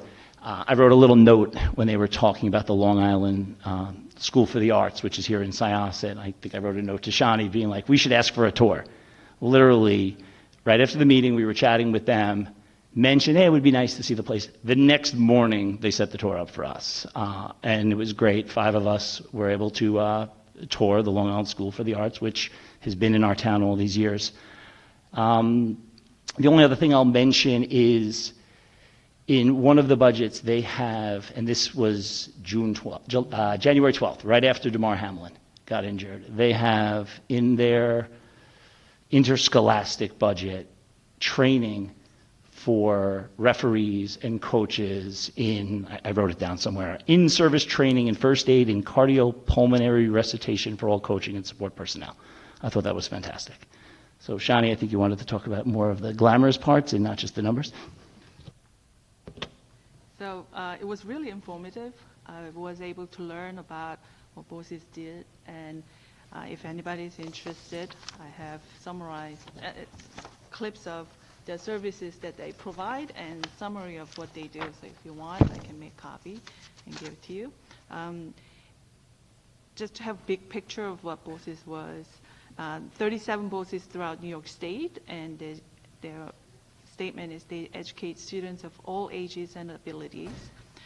In Nassau County, there are 56 school districts that Nassau BOCES serve, and Syosset utilizes 26 of the 37 services that they provide. And thankfully, Dr. Rogers knows everything about it because he was the superintendent of the Nassau BOCES before he came here. I think some of the services that intrigued me and got my attention, Nassau BOCES provide direct student services, such as special ed programs with six different levels of special ed programs depending on the children's need. And there's CTE that we love, Barry Tech and in Westbury, and GC Tech in Levittown, and Long Island High School for Arts in Syosset, like Brian talked about before. And they also provide alternative schools like Twilight Schools, things like that. BOCES provide other educational programs like Arts and Ed, our PTA loves, outdoor education, distance learning, summer school, language programs, and other assessment services. And BOCES also provides support for administrations as well. And one of the programs is the Curriculum and Instruction Program, which through which the equity, inclusivity, and belonging support service, and they will provide diversity, equity, and inclusion, DEI, and culturally responsive sustaining education resources to participating districts. They also have community school resources, which provides districts with an array of mental health support services. And they also have the technology service, professional development, and model school, health and safety, and interscholastic athletics. And I wrote that too, that they provide in-service training for first aid and CPR for all the coaching and support personnel in participating schools. So that was pretty impressive. So we were very, very impressed by the services they provide. And I was very happy to have description of the services they provide. So I think that was very good to know. Thank you. Does anybody have any questions? Thank you guys so much for going. And Jack, you have a question? Just going to ask Dr. Rogers, you've got a ton of familiarity, but obviously the programs have changed. Are there any of the services, the laundry list of really impressive sounding things that Shani and Brian were just talking about, that we should potentially be looking at, or that we haven't really taken advantage of, or that maybe want to bring in front of us to consider? I wasn't going to ask the question, but one of the things I noticed when going through the budgets was their IT and their cybersecurity and a lot of those offerings. So I don't know if this is going to answer Mr. Ostrich's question, but that's where my head was when thinking about what we use them for. We actually work very closely with BOCES on their IT services. I know that team well from working at BOCES and now working with them afterwards, and they are incredibly strong. And I think part of the incredible resiliency of the network that we have now built in Syosset is due in large part to the consulting services that they've provided to us. When I arrived in Syosset, we claimed to have Wi-Fi, but we really didn't. There were transmitters, but once there were more than one or two devices on the transmitter, it would fail, and there were lots of problems with it. So obviously we've come an awfully long way since then. But their IT services, the cybersecurity work that they do, the penetration testing that we have done by an outside firm, all of that goes through Nassau BOCES. And the BOCES also in the IT area allows us to do these multi-year purchases through lease purchase agreements. That allows us to keep costs from hitting any one single budget so that we can spread the costs out over the life of the device. That's how we bought the first round of Chromebooks, and because we were one of the first districts to have full one-to-one Chromebook accessibility when the pandemic happened, we were able to give every child a device literally within 3 or 4 days. So that wouldn't have been possible if we had not had access to that prior. So to Jack's question, in terms of the services, a part of our budget process at this time of year is Dr. Rufo, Dr. Curry will go through the BOCES bill, everything that's on there from the current year, to see if there are services we no longer need or that we feel we may have underutilized, and we may remove that service for the coming year so that we don't pay for something that's not being fully utilized. And then there's always the question of what can we do more efficiently through BOCES. So ultimately the job of BOCES is to find economies of scale that the school districts can take advantage of. We're 7,000 kids. Roughly they aggregate roughly 200,000 kids worth of potential demand. So sometimes we'll ask them to do shared bids for things that we're interested in buying, and if they can find 3 or 4 other school districts that will work with us so that they can aggregate demand, they'll do that as well. Obviously, they have some long-standing student programs. They can serve economically some very specialized student populations that it would just not be possible for a school district that's not 40 or 50,000 kids to be able to produce a program like that on their own. So we do go through that every year. If there was something that I thought would make us more efficient or more economical, we would certainly do it. And with BOCES programs, the state aids the cost that we give, so the reimbursement is, some things can be reimbursed up to 50%. So if you buy it through BOCES and then you get the reimbursement the next year, it's really half the sticker price as far as the school district is concerned. Special education programs are not aided through BOCES aid, they're aided through special education aid, just as they would be if we were getting it at another provider. So that in order to keep something of a level playing field, the state keeps those two things separate.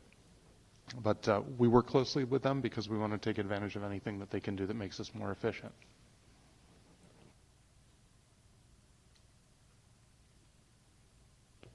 Okay, thank you again. Next is Susan and Lynn. Do you want to give an update on our Tower Foundation meeting? So I'll start, and then Susan will take over. Tower was nice enough to come here and meet with us and talk about their alumni-based foundation. Their purpose is to raise money to help enhance the educational experience for its school district.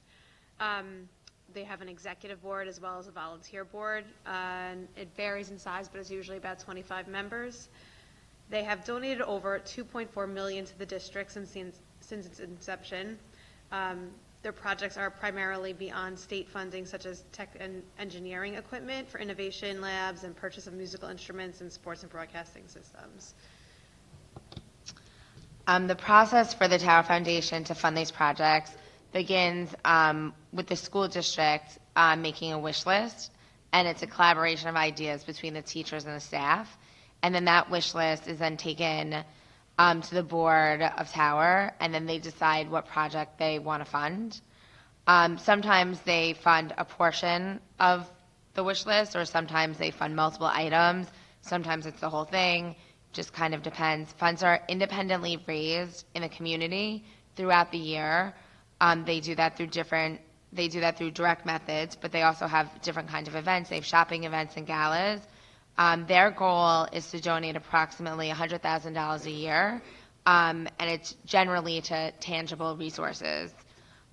They were super helpful, so if anybody's interested in finding out more about starting this kind of thing, they're a great resource to reach out to. I don't know if anybody has anything else they want to add. Thank you, Lynn and Susan. I thought that they had a really good professional organization that they had built. They had a lot of community and alumni input, and one of the things I found interesting was they actually were funding a broadcast journalism program, because I guess they had a lot of interest at the school. They also worked closely with the PTA to raise funds for, again, they would raise the funds, and then the school would tell them this is what we'd like to do.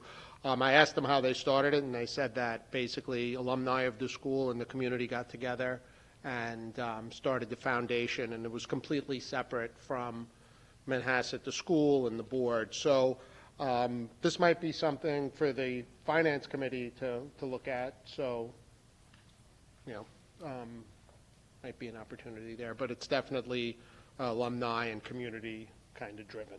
So, anyone else? Thank you very much. Okay, next is we don't have any legislative items, and we have audience to the public. The Syosset Board of Education and the administration welcome your attendance at the Board of Education meeting. Audience to the public affords residents of the district the opportunity to address the Board of Education. Residents must enter their full name and address into the register located at the microphone before they speak. Each resident will have 4 minutes to address the Board of Education. The Board of Education will not permit polling of board members by speakers. After every resident wishing to speak has had the opportunity to do so, the Board of Education and/or the administration will do their best to provide responses to the residents' questions and/or comments. After every resident has had a chance to speak, the chair may recognize residents who wish to address the Board of Education a second time after their initial 4-minute turn. No speaker is permitted to address issues concerning any individual student, staff member, teacher.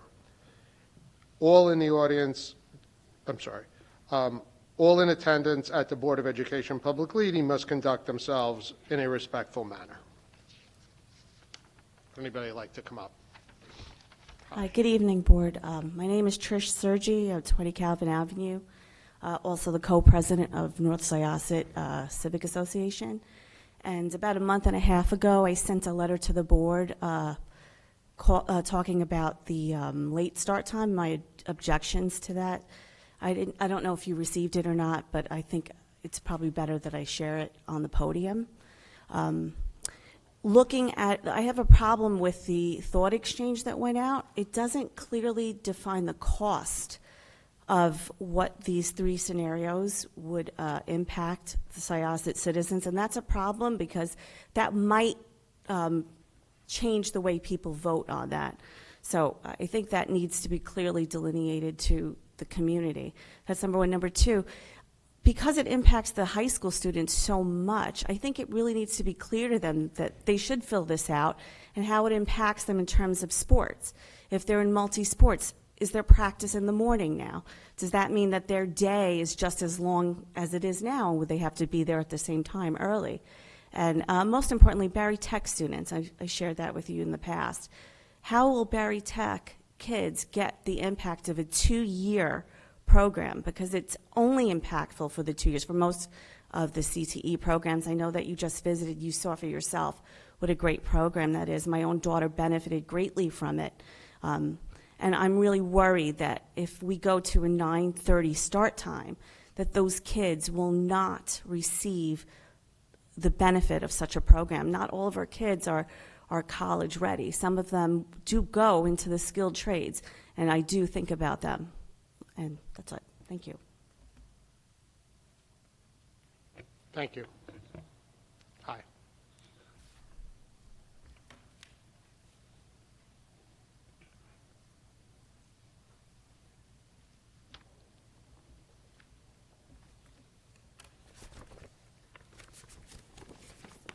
Hey, good evening. My name is Jason Guo. I'm the 12-year resident of Syosset School District.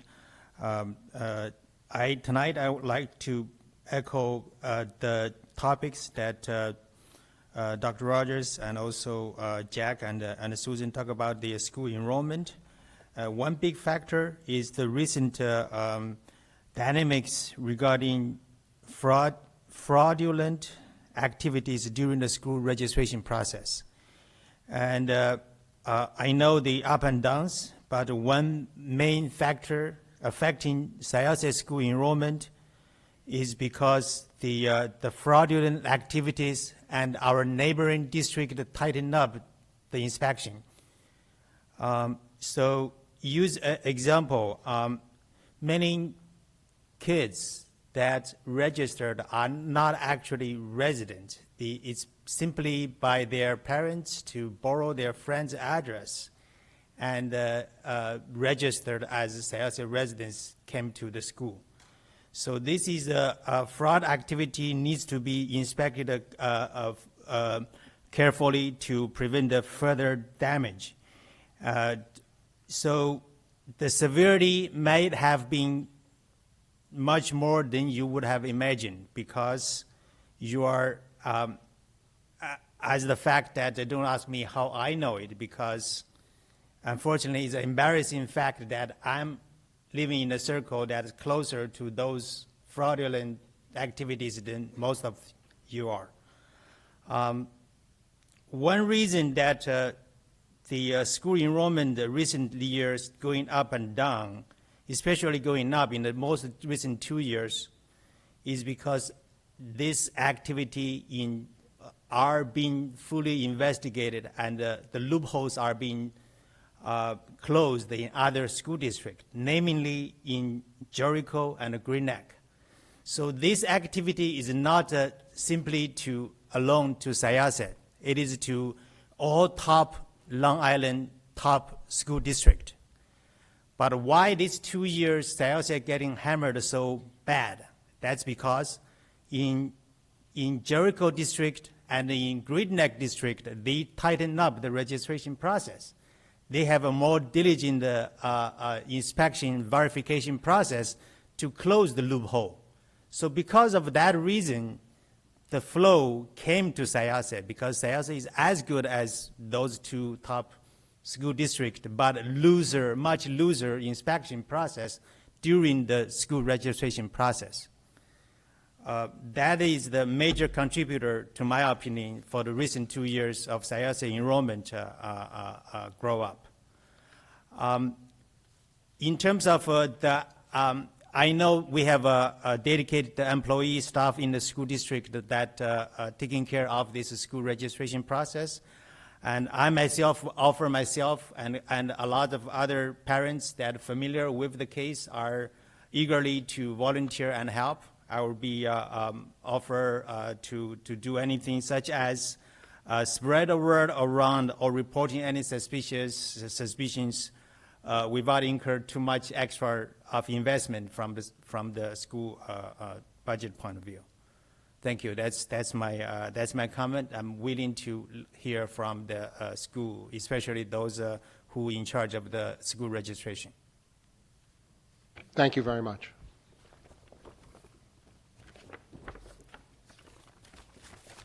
Thank you. You're welcome.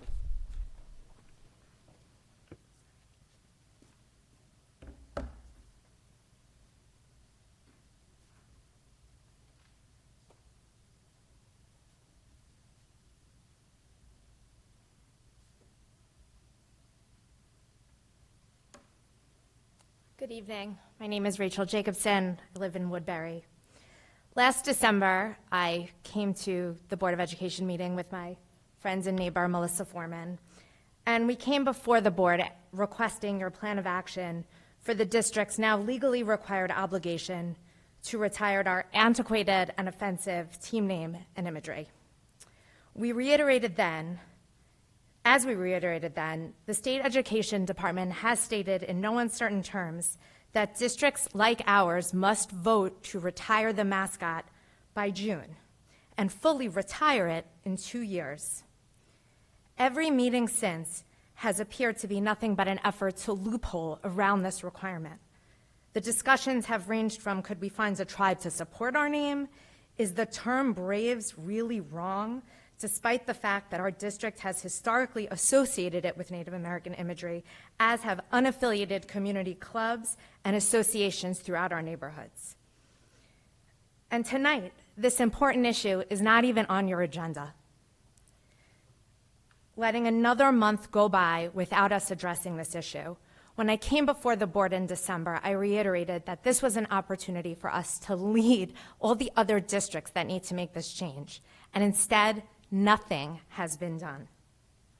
We are continuing to move closer to this deadline and risk losing state funding, which I think we can all agree is not anything this district is in a position to do at this point.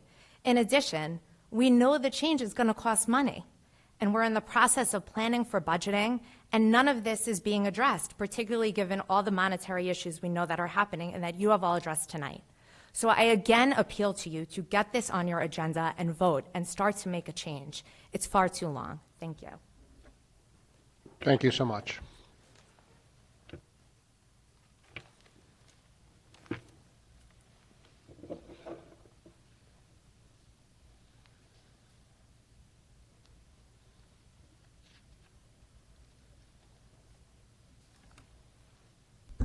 Hi, everyone. I'm Melissa Foreman. I'm going to reiterate that I am president at Walt Whitman Elementary School. I am speaking on my own behalf. My views do not necessarily represent our membership. I'm going to piggyback on what Rachel just so eloquently stated. The directive clearly states that, I quote, "Those school districts that continue to utilize Native American team names, logos, and/or imagery without current approval from a recognized tribe must immediately come into compliance. Any argument that our team name refers to the act of being brave is ignorant. The term brave, when referencing Native Americans, is a Euro-American stereotype for Native American warriors. This assertion is supported by the old Native American logo that accompanied our Braves name. The argument is to the contrary is both an embarrassment to our community and a disservice to our students. The directive goes further to state, I quote, "The Dignity for All Students Act prohibits the creation of a hostile environment that reasonably causes or would reasonably be expected to cause emotional harm to a student, a condition that can be created through the use of Native American mascots." This meeting focused on the proposed budget, and this issue should play a large role. Any argument that this is a waste of tax dollars is at best ignorant and quite honestly shows an intolerance to diversity and change. We have certainly spent more money for less important issues. A potential lack of state funding hardly supports the failure to act for financial considerations. No one disputes that being a member of the Board of Education is a difficult and often thankless job. As PTA president, I can totally relate. But as our elected officials, it is time to take action to make difficult choices and bring our district into the 21st century by recognizing our past mistakes and choosing to move forward to both set an example for our children as well as ensure our community is a welcoming, tolerant, and open one. Syosset School District has always set itself apart for academic excellence. It is time to acknowledge our failures as well and work together to make positive change. And now I'm going to turn over to my amazing daughter. Hi, my name is Hazel Foreman. I'm in 7th grade and I go to HPT, and I've learned a lot about this issue, and I think that it's time that it's like,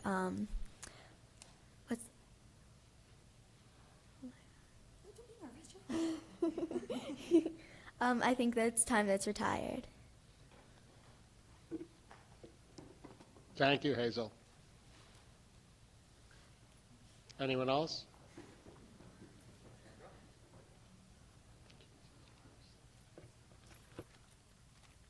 I'm Brian Foreman. I'm also in Woodbury Syosset School District, and I'm here supporting my two roommates over there that just spoke. I listened to the meeting in December, listened to everybody speak very eloquently tonight. I'm also having a bit of trouble understanding why it's taking so long, although I heard a lot of other people come up and speak in favor of keeping the name and a lot of resistance to the change. Personally, about 10, maybe a little bit longer years ago, I had an argument with a friend of mine at a bar watching a game, during which I actually took the position that the name Redskins was not offensive and had trouble understanding why everybody was so bent out of shape over this. And after we went back and forth a few times about it, my friend said to me, you know what, I'm done talking to you about this. Why don't you go do your own research, see how you feel about it after you read about it. So I did, and I learned a lot. I learned a lot about scientific, data-driven studies that have been done that actually demonstrate how and why the name is offensive to people. I did a lot of reading from different Native American websites, officials from different tribes that are offended by the name, and obviously in the last decade we have seen substantial change in both professional and college sports where the name has been retired for that reason. The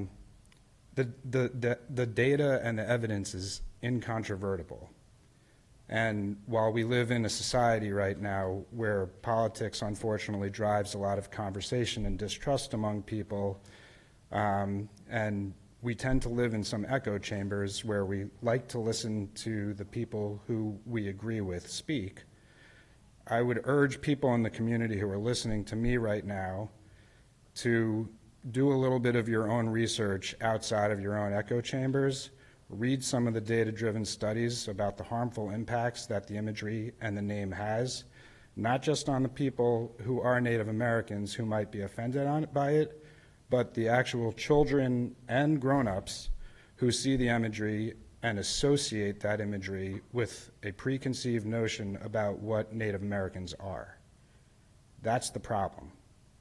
It's unconscious. It's not something people are affirmatively aware of. They don't say, hey, I look at this image and now I think that Native Americans are violent, savage people. That's not what happens. But the data studies, when they ask questions to people after showing them the imagery, they answer the questions in a way that's different than people who haven't seen the imagery would answer the questions. So we are constantly creating subconscious bias in our youth and grown-ups in society without even realizing it. And that obviously leads to situations in the professional world where people might have biases against Native Americans as well. That's why they're offended by it. So it's been said several times tonight, there are not many districts that still have this imagery anymore. Even if we don't use the actual traditional headdress logo anymore, we still have unaffiliated groups using it on tents, on jerseys. It's really time to put a stop to it. We have to put a stop to it or we're going to lose money. So, like my beautiful wife and daughter said, I just don't get what we're waiting for anymore. Thank you. Thank you so much. Entire Foreman family. We have a son too. Should have brought him.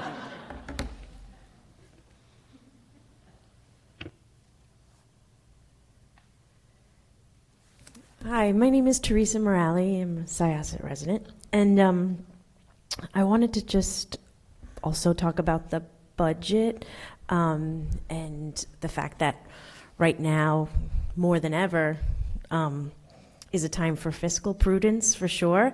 In May of 2022, when members of the board and others visited, for example, our PTA meeting to, explain that they stayed under the budget cap and this is great, even though the budget grew by $10 million, it was still great. They didn't mention the actual dollar amount. I questioned it, and I felt a little vilified at the time for questioning it and considering voting no. And the reason was because it just didn't seem fiscally prudent at a time when we all saw we didn't have maybe the numbers weren't in yet as far as inflation and the rising costs, but we were told healthcare costs were going up for teachers and enrollment was up, so therefore we needed, I think it was an extra $5 million to cover that. So here we are, and it seems like we're in sort of a budget crisis, the way you explained, even this year with our working budget. And I just can't believe that we're actually even going to consider the late start time and not be as transparent as possible with the community in terms of the cost that's been determined. We spent money using a consultant to do a study and find out how much it would cost, different scenarios. I think we should cut our losses there, and I believe I'm not the only one. I'm sorry, I'm not supposed to mention anybody, but it's been mentioned that our enrollment is up 13% since 2015, and statewide there's a 3% drop. And I think if there was if our enrollment was up or down 2%, that's still 100% larger than the state average. So what is that, like an 1,800% larger enrollment since 2015 than the rest of the state? And so just to, I want to, really applaud Jason for bringing up something that's probably not easy.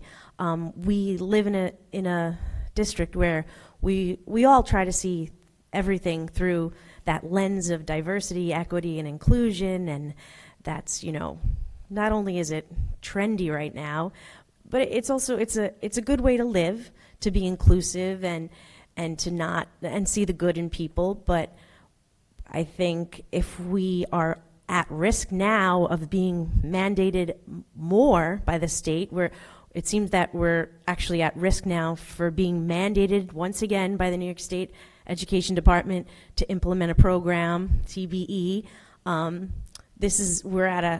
We're at a turning point here. We really need to maybe shift, if we're going to use consultant funding, put it towards maybe investigation and find out what's going on here. Is there another reason why our enrollment is up 13%? Is there something since 2021 even with the way people fled New York City and came to the suburbs? These trends can't be ignored, and if there is fraud, we're not in a position to just ignore it or shut our eyes.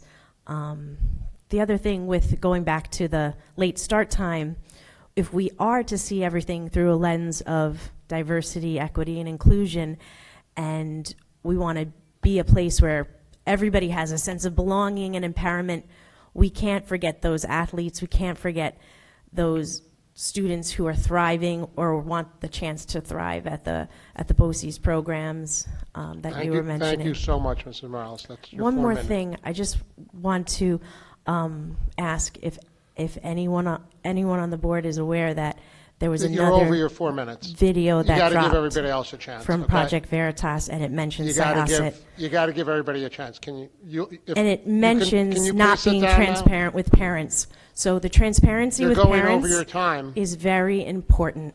Can you just please sit down? So if we're not going to be transparent with parents, it's going to be an issue. Thank you. You can come back after. Thank you. Thank you.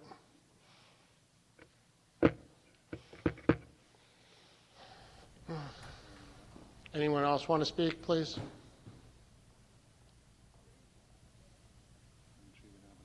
Okay, do you want to come back up, Teresa?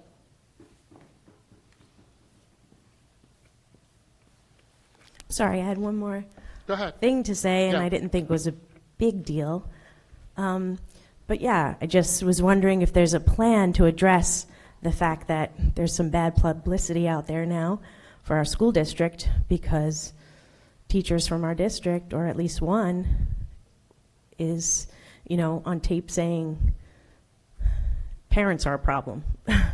So I think just in the current environment, I think it's very important to put transparency first, whether it's the budget, whether it's what's being taught in the curriculum, whatever it is.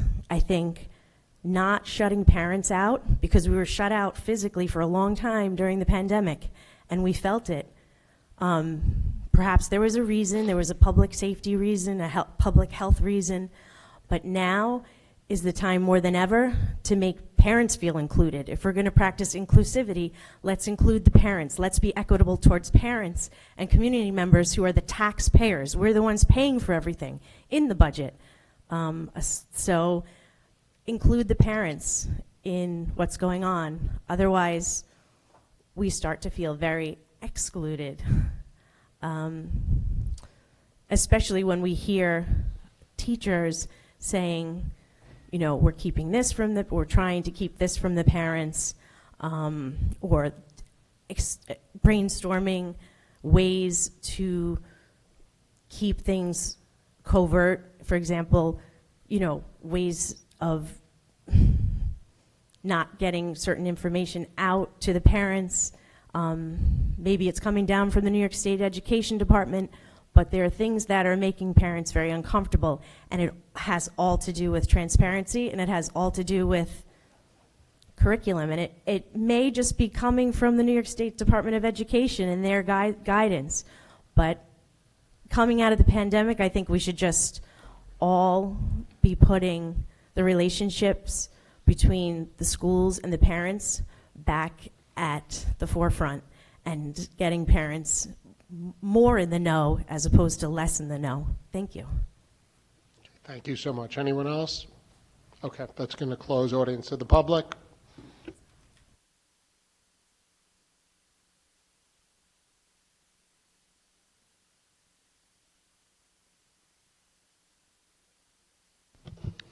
Thank you for all those comments. Mr. Rotolo and I just talked briefly about how we'll sort of share the load of responding.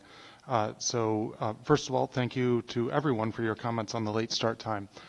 One of the things that we didn't do was get really granular with the budget estimates of what some of the programs would cost because we didn't want to spend the money to have the consultant run a couple of different scenarios. What we're talking about doing is so extensive that we wouldn't be able to just use the existing bus routing. We would have to reroute all the routes from scratch, and it felt like that would be a large expenditure of money to just price out what an option would cost. So what we gave them as a constraint was to sort of use a rough judgment of what they could do within the current transportation allocation, and we said maybe plus or minus 5 additional buses, so maybe a 10 bus range. So obviously there were lots of other options if we had not constrained them so much that they could have offered to us, but we recognized that there was no way the district was going to move forward with something that had a tremendous additional cost. So it is possible that there would be some cost to some of these start time changes, and obviously as we look at what the public's appetite for change in the start time is, if there seems to be some convergence on something, we would want to do a little bit more work to understand those costs a little bit better. And with respect to registration, I'm certainly aware of the allegations that there are people who are misusing residence as in Syosset to establish residency. And we do have, I think, an elaborate process for trying to verify registration. When we learn of a situation that appears to be suspicious, we will do an investigation. We hire private investigators through our law firm. Those private investigators will do an investigation, and if our concerns are founded, then there's a process by which someone who's not a resident no longer attends school here. One of the things we have asked our school attorneys to do, our firm represents 55, I believe, school districts, and we have asked them to examine all of their districts' best practices to see if there's anything that someone else is doing that we can incorporate into our practices. The one constraint, of course, is that we cannot violate several civil rights laws. So the reason why we do this work through the attorneys is to make sure that we don't run afoul of those civil rights laws. But certainly it's in the community's interest, and it's in our interest as the administrators of your school district to make sure that we are following the laws, and following the laws that means we give wonderful education to people who actually live in Syosset.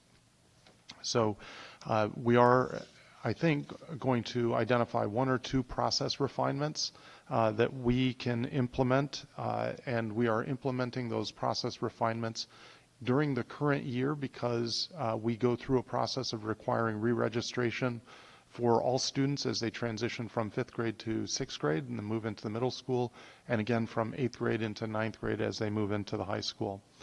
Mr. Rotolo has volunteered to talk about the mascot questions. Back to budget, the challenge that we are facing is trying to preserve the program that people moved to Syosset for while being conscious of the challenges of living in an expensive community where a lot of that cost is due to the cost of running such a remarkable school district. So I will say that I'm certainly proud of what we've achieved here over the course of the last, before my arrival and certainly since, being able to remain under the tax cap. So I believe over the course of the last 10 or 12 years, in aggregate, we have not taxed $10 million worth of what we could have taxed if we had fully exhausted the flexibility that the district had under the tax cap, under the state tax cap. And I'm proud of that because I feel like it is evidence of fiscal prudence. So the challenge in this particular year is because inflation is so much higher than what the tax cap would permit, living within that cap is going to be a much bigger challenge while preserving program. And certainly I've heard from parents and staff alike who are nervous about seeing that program erode. And no one wants that because the staff are proud to work here, and certainly families want the best for their children who haven't had the full 12 years in Syosset yet. To the point about transitional bilingual education, if that becomes something that is that doesn't run because we don't have enough interest to justify it, then obviously that makes some of these challenges a little bit easier.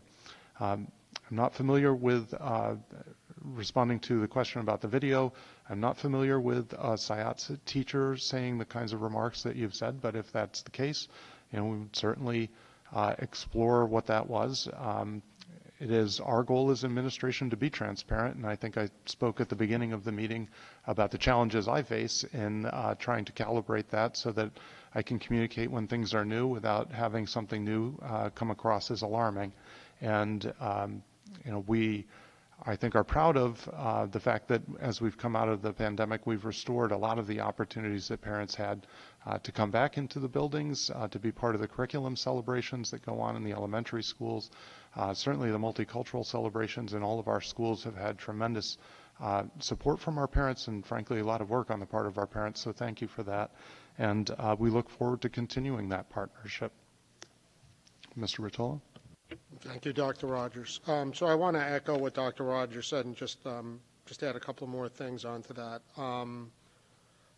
Our district, one of our values that we try to live is the diversity, and that's up there with education. Here, we want it to be a welcoming, safe environment for everybody. As far as the mascot, I think the board feels strongly about this because actually this is one of our key values. I think the only stumbling part we've had has been a little bit of miscommunication from the state. We were just waiting for this last committee, and we still don't have an answer, correct, from them. I mean, I don't know how the board feels, but I would like to put it on for the next month to vote on it for the mascot. How does everybody feel about that? Anybody opposed to that?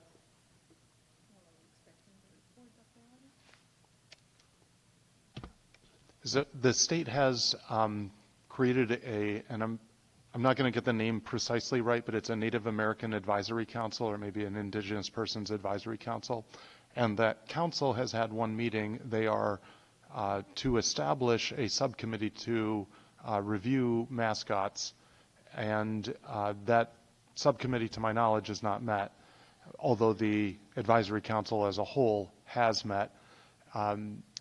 My understanding is that the department is planning on releasing additional guidance at their April board meeting when the Board of Regents does final action on the regulations that have been out for comment for the last 60 days. So I anticipate the timing will be that at the time of the Regents meeting, we'll have the final piece of documentation. And your next question is going to be off the top of my head, do I know when the next Regents meeting is? And my guess is that they're similar to us. They generally are on the middle Monday and Tuesday of the month. So the middle Monday and Tuesday of April would presumably be the 17th and 18th, but I don't know that for sure. That's just sort of their general pattern. So if they were to do it, they would do it at what's called the EMSC meeting. That usually is on Monday. So they would probably adopt the reg on Monday, and then we have our meeting on Tuesday in April.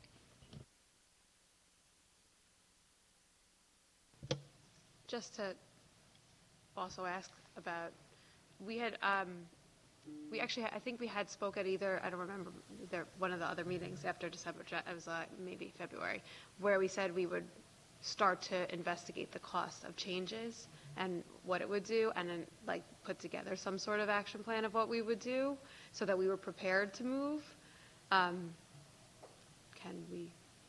we start that? We said that we would vote at a certain time. We were waiting for guidance on the state, which is my understanding, that we were waiting on guidance for the state to have the final vote.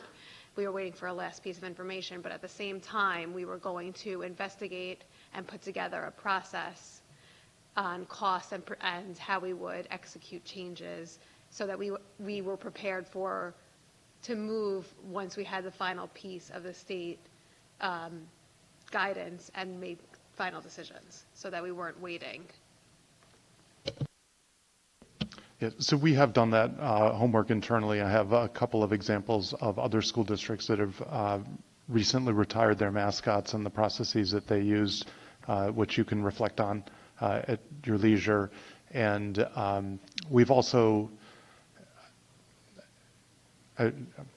plan would be too strong a term, but we have a laundry list of the kinds of things that would need to be changed around here and what the costs are. The biggest cost item, and I believe we mentioned this in an earlier meeting, would be the end zones at about $70,000. Everything else is going to be in the, the scoreboards I don't think are going to be that expensive because now they have like magnetic fronts that they can put on top of the scoreboards that are not that expensive. Uniforms we turn over anyway because they get worn, and so we would retire those out over the course of the next 2 years. Hopefully most of them would be retired out in a regular cycle, so it wouldn't be an unanticipated cost. It would just be the new uniforms that we buy. And even this year's round of uniform purchases have avoided putting any sort of branding or logo on the uniforms in order to preserve our flexibility and not necessarily buy something brand new that might become obsolete right away. So the other part of the cost, I guess, is if we need to make a committee, how are we, I guess that's the process of making that committee, if we wanted to make a plan for that and who we wanted, like how vast and how we would execute something to change.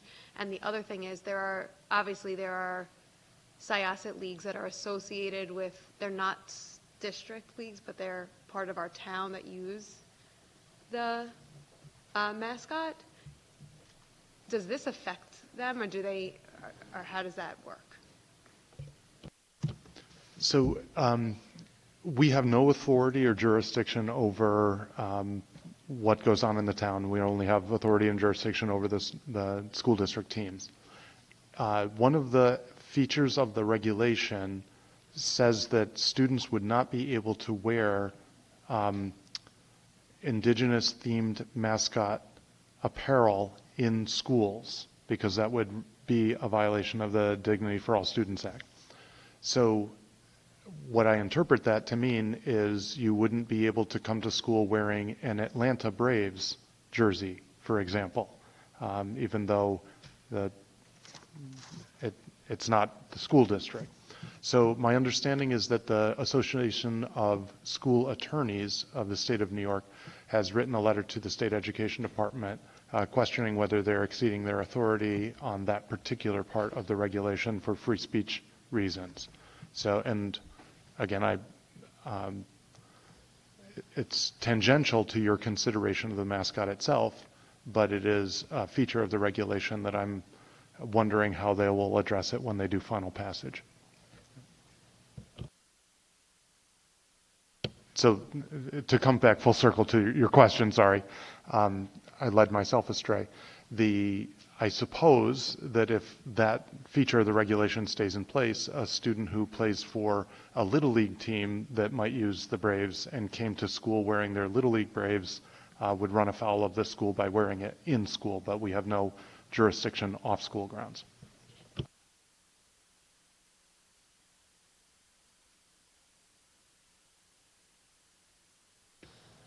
Okay, anyone else? We good? Okay. You want to give that up there?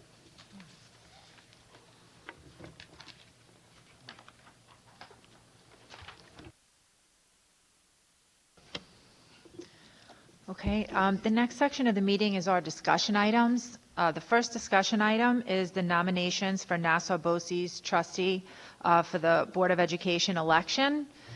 There are 3 incumbents who are running for re-election this spring as Nassau BOCES Board of Education trustees. They are Deborah Coates, I hope I'm Coates, thank you. Coates, I apologize. Larry Greenstein and Eric Schultz.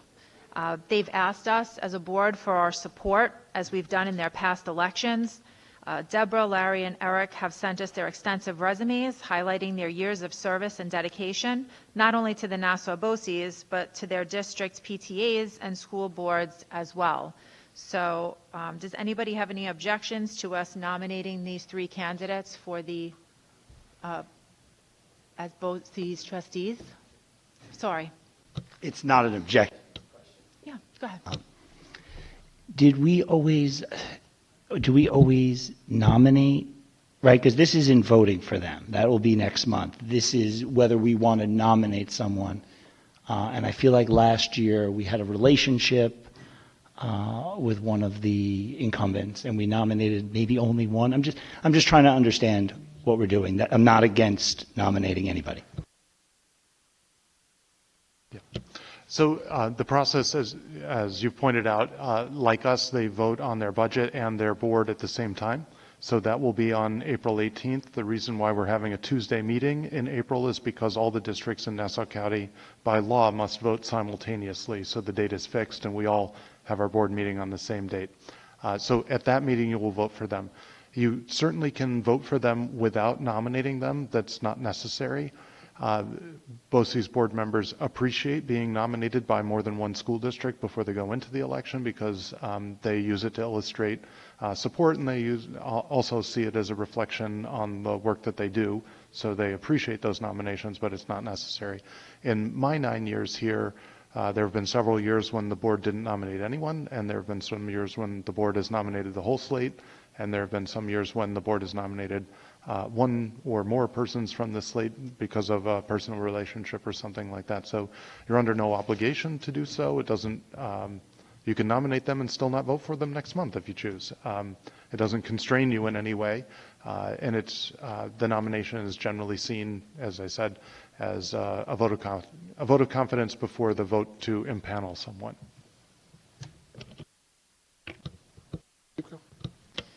Just as a little bit, a tidbit of information, Deborah Coates and Eric Schultz have been on as BOCES trustees. Deborah since, I believe, 2008, I have down, and Eric from 2001. Larry is a little bit of a newer person. He's been on since 2020. This would be, I guess, his second term being elected. So personally, based on what I read on their resumes and whatnot, they've been very, very active for some here over 2 decades of work. So it seems kind of easy to nominate them from that perspective. Go ahead. And we've also, I've also done the BOCES tour we did together, and we've also met them at various events. So, we know these people pretty well. Go ahead. I think the easiest thing for you to say is the 3 of them had to deal with me twice in January, and I spent a lot of time with them, and Dr. Park did as well. And I know is it Greenstein or Greenstein? I think it's Greenstein. He's the newer one. Some of his questions at the meetings were fantastic. So I'm all for nominating them. I just wanted to make sure I understood the process. Thank you, Brian. So is everyone good with nominating these 3? You should have a motion and a second and a vote. Okay, sure. Sure. Can I have a motion to nominate the three BOCES trustees? Brian, seconded by Shawnee. Anybody have any questions? All in favor? Opposed? Abstentions? Okay. Next discussion item is board workshops. Jack, do you want to speak about that? So I've got a ton to say about it. I don't want to suck all the air out of the room. So maybe do you want me to start or? Okay, I mean, so just start 2 or 3 things, right? Yeah, I know, but I'm trying to avoid that. I'm trying to reform. Okay, so 2 or 3 things to start, and then maybe I'll circle back once other folks have some thoughts. One, I'd like to start thinking about these as working meetings, less so about workshops. It's not a wordsmith thing necessarily, but the idea that these are meetings where the board is working towards reviewing information that's supporting their strategic goals that I'm hoping we're going to be adopting at these meetings this year, next year, in the future. And so when I think about these meetings and when I envision about what I hope will happen in the future is, number one, I think our working meetings should probably exceed our regular meetings. In other words, we'll be receiving presentations, hopefully, that support our goals, that provide information that we can evaluate where we are on the road to the goals each year. They should be data-driven, I hope, the presentations, and directly in support of what we're trying to accomplish, whether we've adopted goals on HR or facilities or whatever it is we adopt goals related to. I've seen a bunch of other districts where actually the number of these working meetings exceed the number of their voting and presentation meetings. When I say presentations, I mean the activities that we enjoy so much at the beginning of board meetings as opposed to the grueling part, which is the data-driven work for reviewing strategic stuff. The other thing that I think is really important about these meetings is because there's no motions and because there's no votes, there are no minutes. And because there are no minutes, if we have summaries, a ton of the really important granularity gets lost if they aren't recorded. So if we have board members who can't happen to attend those meetings and in future want to review the detailed information, or folks in the public want to review that detailed information, it's not available, it disappears into the ether, and no summary will ever do justice to the interactions and the detail and the color that will be given by the 9 of us plus having those discussions in public and having it be able to be refresh my memory for the next time when we are going to be continuing down the road of evaluating our goals. I have a bunch of other thoughts, but I don't want to monopolize the mic. Thank you, Jack. Does anybody else have comments?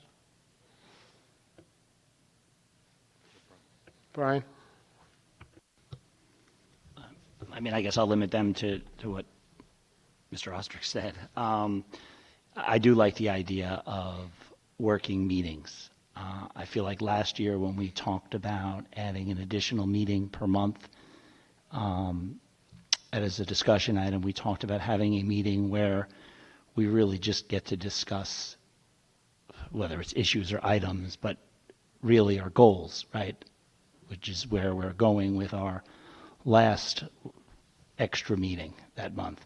So if we're going to continue to have extra meetings at any point in time, I do think they should be working meetings and maybe pull from the formal meeting where we may have presentations, obviously all the great kid presentations, but also the teacher presentations and admin presentations, and then the voting could be part of our formal meeting and having a working meeting at a separate time as to whether our meetings should be recorded. I somewhat think that's a no-brainer.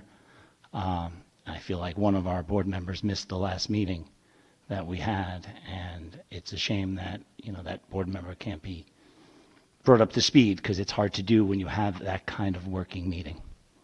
All right, thanks, Brian. I'll just give my 2 cents too. as you guys know, we decided to, since we've added the extra meetings in an effort to do more work, as Jack is saying, making them working meetings was kind of, this was experimental, and we said, let's see how this is going to work. The most important thing to me about the meetings is that they're substantive, they're productive, and that obviously with 9 people, it's difficult to get everybody's schedule in line. But then it's also hard to get consensus and get everybody there. I like the format that we had, where we had breakout groups, kind of wrote things on the Post-its and on the whiteboard. So I feel like it was very productive, and I feel it was collaborative. Whatever the board feels that is going to make us more productive and get our goals done, that's what I think we should do. So, do you have anybody else have any? You want to add anything? Okay. Sure, of course you can. Last year, when we spoke about adding some extra meetings on the calendar if needed, I don't know if we necessarily thought that they would definitely be working meetings. I think it was put on as an option because very frequently things come out and it's very difficult to get, either they're time sensitive where they can't wait a month to the next month for us to meet and discuss, or it's also, as Tom was saying, very difficult to get 9 people's schedules together. So to have that break of time there that's kind of scheduled into your calendar makes it easier, because we know that we're all going to be there for whatever reason. This workshop or working meeting that we had, I thought was very productive. We happened to focus on goals for that meeting. I don't know if that would be the format for everyone. So that's the only thing that I would say is that this last month might have been on goals, but now we may have another one, and then something that requires an executive session or something that requires a public vote or whatever the case may be may come up as well. So it's just something that we have to keep in the back of our mind, that we're not to be limited with those extra meetings on one specific topic, so to speak. Right. So actually, that's great, because that sort of that really clarifies a few things, or at least in my mind, right? Maybe there are a few things that might be helpful if I clarified. So we're coming up on 11 o'clock and we haven't done our resolutions yet. So one of the things that working meetings do is it takes the working part out of the middle of the meeting, where we're taking deliberative discussion and we're having presentations that support whatever the goals that we eventually adopt, and we get those presentations as data-driven information to help us make good strategic decisions as a board. So those meetings, in my mind, are actually the primary function of the board. Those are the things we should be doing every month. Meetings where we're adopting resolutions and motions can actually be special meetings where we get together for 15 minutes to adopt an emergency last minute, oh gosh, we need to be able to pass a resolution to allow for funding for potentially, a basketball team needs funding for a gym. Those special meetings or voting meetings actually probably don't need to be done as often. Dr. Rogers, I may be wrong about this, and that's totally fine, and we should talk about it. But if we spread out our voting meetings and we just did more voting in advance or fewer times, and we had to backfill about voting, I actually think those can be the short meetings. And the meetings where we're doing the actual strategic evaluation of data for presentations that support our goals that I'm hoping we adopt become the primary focus of our meetings. Now, I'm not saying every meeting is a goals creating meeting. Our meetings this year, I hope, are going to be used to create goals. But starting in the beginning of next year, we should probably be starting with goals at the beginning of the year, and then take the working meetings along the way to evaluate the data, to see our progress in meeting our goals each month along the course of the year, to see how have we progressed over the course of the year, so that we have something to evaluate ourselves, our superintendent, et cetera, about and with when we get to the end of the year.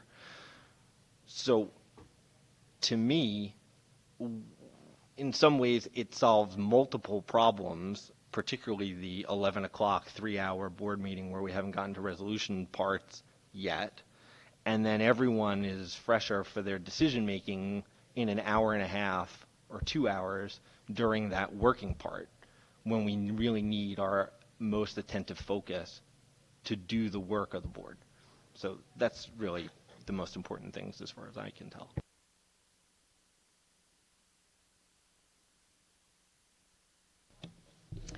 Yes, so I believe Lisa brought it up. I too have concerns about, speaking of monthly, to double up monthly. I have great concerns about scheduling. It's hard enough, as we all know, for 9 of us plus, to really, schedule is an issue. I mean, it's very difficult with everyone's, busy lives and work, and I just find that, quantity is not always quality. So I would first seek efficiencies with the meetings that we do have on calendar, and that was the purpose behind putting the additional meetings that we have so far. And again, we only had one, and definitely, improving it further, the format of the meeting and, how we work together where the discussion goes and how it's managed and how it's directed and guided. We could work on that, but also when you say, I just want to clarify, goals, you don't mean the goals that we set in the retreats. This is something different, correct? That you mean when you say goals, correct? I just want to make sure that I'm understanding, That's why we meet in retreats to set up, to talk about, those goals, right? And the mission statement, et cetera, et cetera. So, when you refer to goals, you mean goals? So I'll speak about my idea, and then the board can weigh in on their views about what I'm what I'm saying, and if it makes sense in terms of the way I'm describing it, and whether or not it's something that the board sort of supports. So there's a number of things in what you said, and I want to take them apart a piece at a time. So number one, in terms of when I think about goals, what I'd like for us to be able to do is to create a series of goals each year that allows us to see whether or not we can quantitatively and measurably analyze some significant targets that we're trying to reach. So when I think about the superintendent and evaluating the superintendent, normally the evaluation of the superintendent is based on the goals of the district being met, right? There's goals and objectives. They are categorized broadly among HR, facilities, budget, all different sort of the large functioning categories of the district. And I think what we're trying to accomplish at these working meetings is to produce new sets of goals that we're going to try and meet. Normally they're strategic and last over a couple of years, and they're measured along the way by objectives that are usually quantitatively in data-driven fashion, evaluation-based. My hope is that at the end of our working meetings this year, we will have generated some few categories of goals that we can then take into the beginning of next year as we refine the process, and at our beginning of the year create new goals for that year and for the next 3 years that we can objectively measure over the course of the year with data-driven presentations so that we can evaluate it. As far as the number of meetings being twice a month, and whether or not the scheduling for all of us is possible, that is one of the beauties of having expertise dividing and conquering among members of the board. So if there are goal meetings or working meetings dedicated to facilities, and there were some of the 9 of us that are really interested in facilities or have some expertise there, then that group can work on facilities-based goals and evaluating data about whether or not we're achieving facilities-based goals at those meetings. And then other folks could come to a curriculum-based one or a budget-based one or something like that where we can split the work up, but every month the specific work that we're trying to accomplish around goals and evaluating how we're doing can be done in that fashion. That's the way I envision how these working meetings would work. They would replace the discussion parts. Obviously, if the superintendent makes presentations, we have questions, but in terms of the strategic evaluation and the presentations that we're using to make our recommendations about how to guide the district, these would take the place and be the primary engine for doing that work.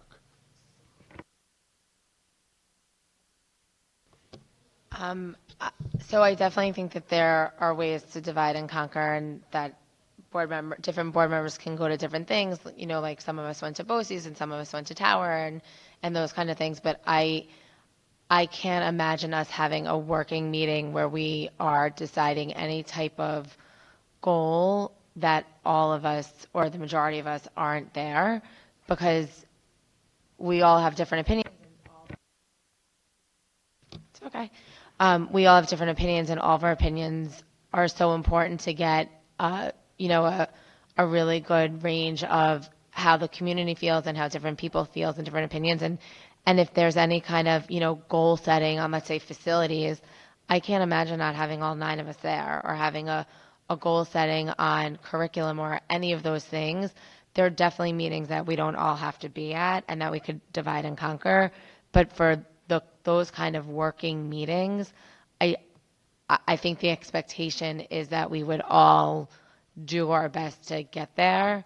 And I also think that there's a community burden if there's so many meetings for the community to keep up with, that it makes it harder for the community to stay on top of everything as well, especially for people who want to be involved. So maybe instead of having, as a compromise, maybe instead of having an extra meeting every single month, maybe we add a few of them, but so that way we have extra and overflow, and that we can accomplish it that way, and then we can go from there and see how that works. But to Lisa's point, we have extra meetings scheduled in, and other things sometimes come up, so they can't always be the working meeting that perhaps you're thinking of, but they're a working meeting on things that, you know, we have to do that still has to be. If we have, you know, we have to be respectful, I think, of everyone's time, the community's time, and everyone else's time, and I think, to Anna's point, finding ways to maybe be more efficient in our meetings and make them more productive or streamlined is also another way we could try to get more accomplished in a shorter period of time. Just my 2 cents.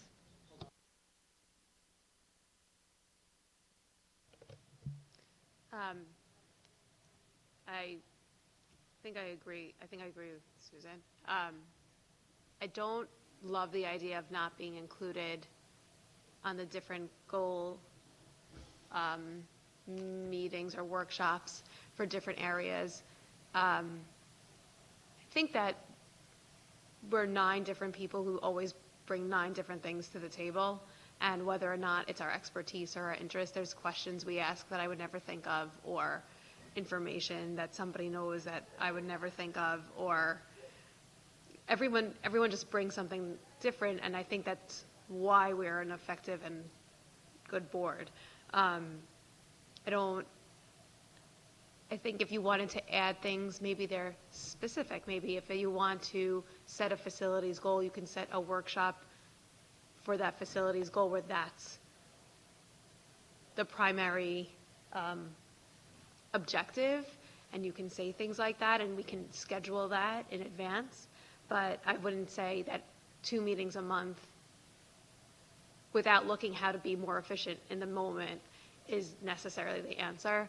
But I think that when there are specific goals and we don't have time to get to them all the time, that it makes sense to work together to schedule something at a different time in some sort of workshop form. But I do think that we do need to be more efficient in the meetings we do have. Hey, Tom, I'm sorry. I just want to make sure that I clarify what I was saying because we're going down a cul-de-sac. That's not what I said. So what I'm saying to everybody is that our goals meetings would be at the beginning of the year where we would all be there to set the goals. It shouldn't take more than 1 or 2 meetings for us to identify the areas that we want to focus on for the year and set those goals in the first 2 meetings of the year. These meetings for workshops, and of course every board member should definitely be at goals meetings. So I'm not advocating that we separate for goals meetings. What I'm advocating for is this year we should try and use our working meetings to set goals, and then at the beginning of the year to set new goals at the beginning of the year at our first 2 meetings. Over the course of the year, these working meetings would be the most important monthly meeting. The voting meetings on all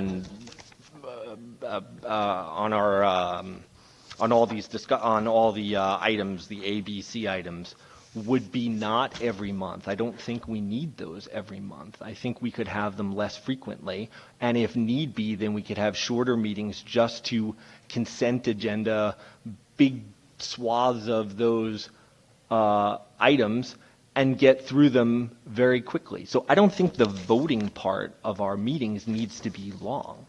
And in fact, it doesn't even have to happen all the time. I think it could move quickly, but the work of the board evaluating data and presentations given to us and to see how we're doing towards meeting the goals that we meet earlier in the year, that's the bulk of the work for the board. It's getting late, so I'm going to do my best to digest everything and offer my opinion. I agree a goals meeting has to be all board members, and I'm hearing, and I agree we all have very busy schedules, so just adding another 12 meetings a year could be very difficult. I don't know if this is where Jack was going, but the idea would be, and I thought we talked about this last year when we referred to these as overflow meetings, is that let's see what we use them for. So this is our first overflow meeting year. I think we thought about 5 of them or 4 of them, and one of them has already been used for goals. And yes, I know. No, I'm saying this year. But it was this school year. That's all I'm saying. So this school year was the first year we've had overflow meetings, and this is our test run, right? How does it work? We used one for something else, and we use now one for a goal meeting, and we are hopefully going to be doing something at the next one of these, and then I believe there's another after that. So what I'm trying to say is goals fit within that scheduled all 9 board members meeting. Some of the other items where I think Jack was going with divide and conquer is the idea that you do like we have a finance committee. We all do not need to go to the finance committee meeting. It's great if we do because we can participate, but we don't need to be there. And the purpose of that committee is to then report back to the board what was discussed, but nothing gets decided at those meetings. So there could be other things, not goals, and not really any kind of discussion item that can be done in committee. And then I hope where Jack was going with having the discussion items sort of being separate and apart from these long meetings is because that really is the most important part of the job. So not that learning and listening and voting is not important, but our discussion items and anything else that may take place at a working meeting is important. But we have to balance this. And my understanding of these overflow meetings was we were going to try it out. And I would think that, and Tom, this is sort of your call, maybe June, maybe May, we put on a discussion item with all of this. And we say, how did it work? You know, is this March meeting going to be good? Is this May meeting going to be good? And then we decide for next year how to budget our time. And if we decide we want a finance committee where no one needs to go, well, we already have a finance committee. But if we decide we want a facilities committee, we form that committee and everyone understands that the people that go participate and then someone on that committee reports back to the rest of the board. And that will be sensitive to our schedules.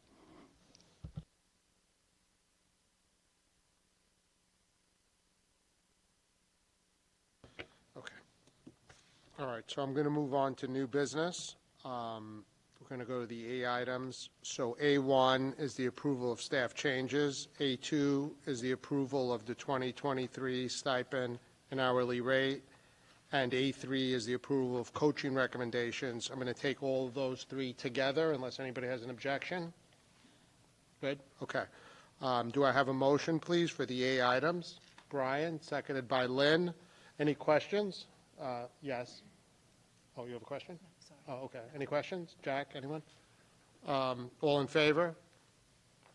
Opposed? Any abstentions? Okay, we're going to move to the B items. B1 is the approval of committees on... You did A1? Mm-hmm. A1, 2, and 3. Oh, you did the multiple? Yeah, yeah. Is that okay? Okay. I just want to make sure.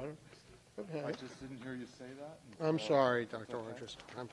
I've never been accused of not being heard. Allow me to be the first. Yeah. Okay, B1 is the approval of committees on special education recommendations. B2 is the approval on committees of preschool special education recommendations. Let's just take those two together. Can I have a motion, please? Jack, seconded by Lisa. All in favor? Opposed? Any abstentions? Okay. B3, resolution of the Board of Education of the Syosset Central School District in the Town of Oyster Bay, County of Nassau, State of New York, scheduling public hearings, budget vote, and elections. May I have a motion, please? Susan, seconded by Anna. Does anybody have any questions? No? Okay. No? All in favor? Opposed? Any abstentions? Okay, so we'll take B4, which is the approval of student club charters 2022 and 2023. All in favor? I'm sorry, all in favor. Can I have a motion, please? Lynn, seconded by Brian. Any questions? All in favor? Opposed? Any abstentions? Am I messing you up here? No. Okay, okay. The ones that I can, I put together, but the other ones, it's better to have them separate. B5 is the first reading of the policy for facilities planning, development, land use, and closing of facilities. May I have a motion, please? Anna, seconded by Lisa. Does anybody have any questions? This is just our review of the policies that we, first reading of them? Okay.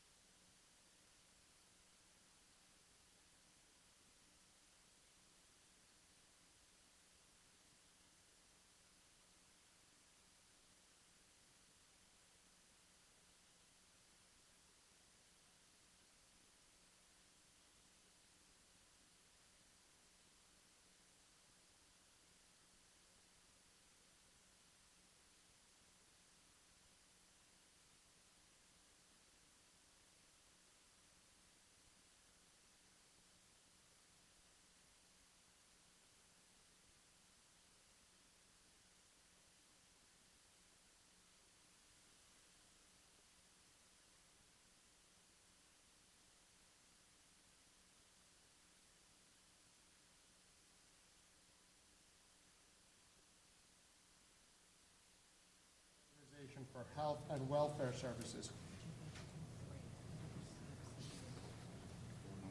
I'm sorry, C3.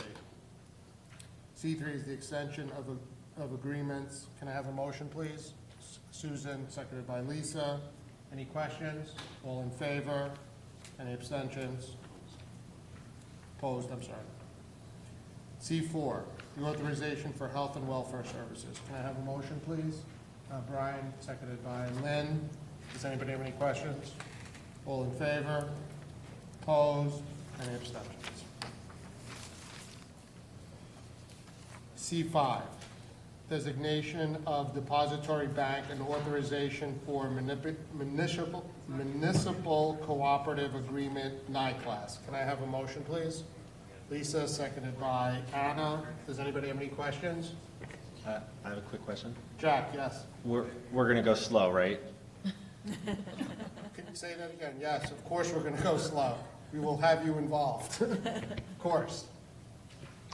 Yes, obviously, we saw over the weekend that the banking sector has been in a little bit of turmoil, and so, certainly recognizing that long-term T-bills were somewhat implicated in that, we're going to be very ginger in how we use this new tool, but we do have access to excellent fiscal advisors, and we'll be talking with them about this, but it is an opportunity for us to earn a little bit better interest than we're able to earn in a bank, and so obviously we want to be earning as much with the public's money as we can to defray other costs, but we also don't want to, and I don't believe that this will expose us to any risk, but certainly it would be optimal to wait for some of the unsettled waters to quiet a little bit in the banking industry before we do anything significant here.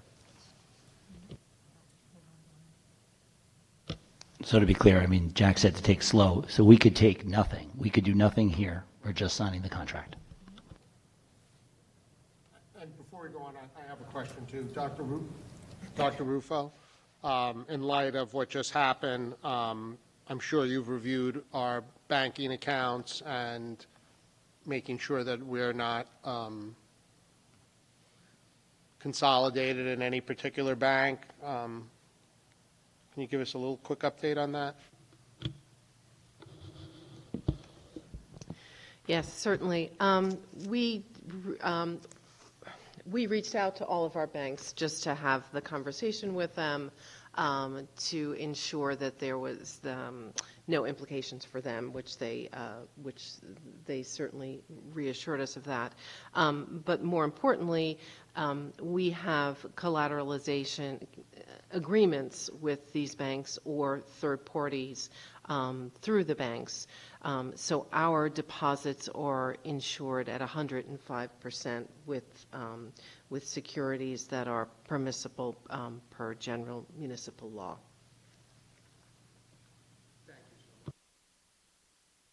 I was just for folks watching at home, what that means is there are securities that are purchased in an amount that is greater than the amount that we have on deposit. So if the bank that we're on deposit with fails, we then go after the securities that are held somewhere else to replace that so that we don't lose any of the principal.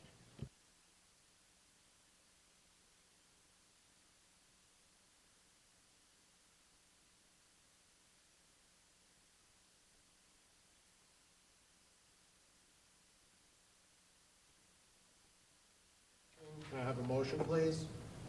Shawnee, seconded by Lynn. Does anybody have any questions? No? All in favor? Opposed? Any abstentions? C8 through C12 can be taken together. They are the authorization to participate in a cooperative. Can I have a motion, please? Susan, seconded by Anna. Anybody have any questions? No? All in favor? Opposed? Any abstentions? C13 is the absence of the intermunicipal cooperative agreement. Can I have a motion, please? Lynn, seconded by Brian. Anybody have any questions? All in favor? Opposed? Any abstentions? Okay, C4, are we good? C14 and C15 can be taken together. They are donations from the Nassau County Public High School Athletic Association, Inc., and appropriation of funds and donations of a guitar amplifier. And I guess I could put C16 in there too, is the authorization of disposal of broken, surplus, and/or obsolete equipment. Can I have a motion, please? Lynn, seconded by Shawnee. Does anybody have any questions? All in favor? Opposed? Any abstentions? Motion to adjourn.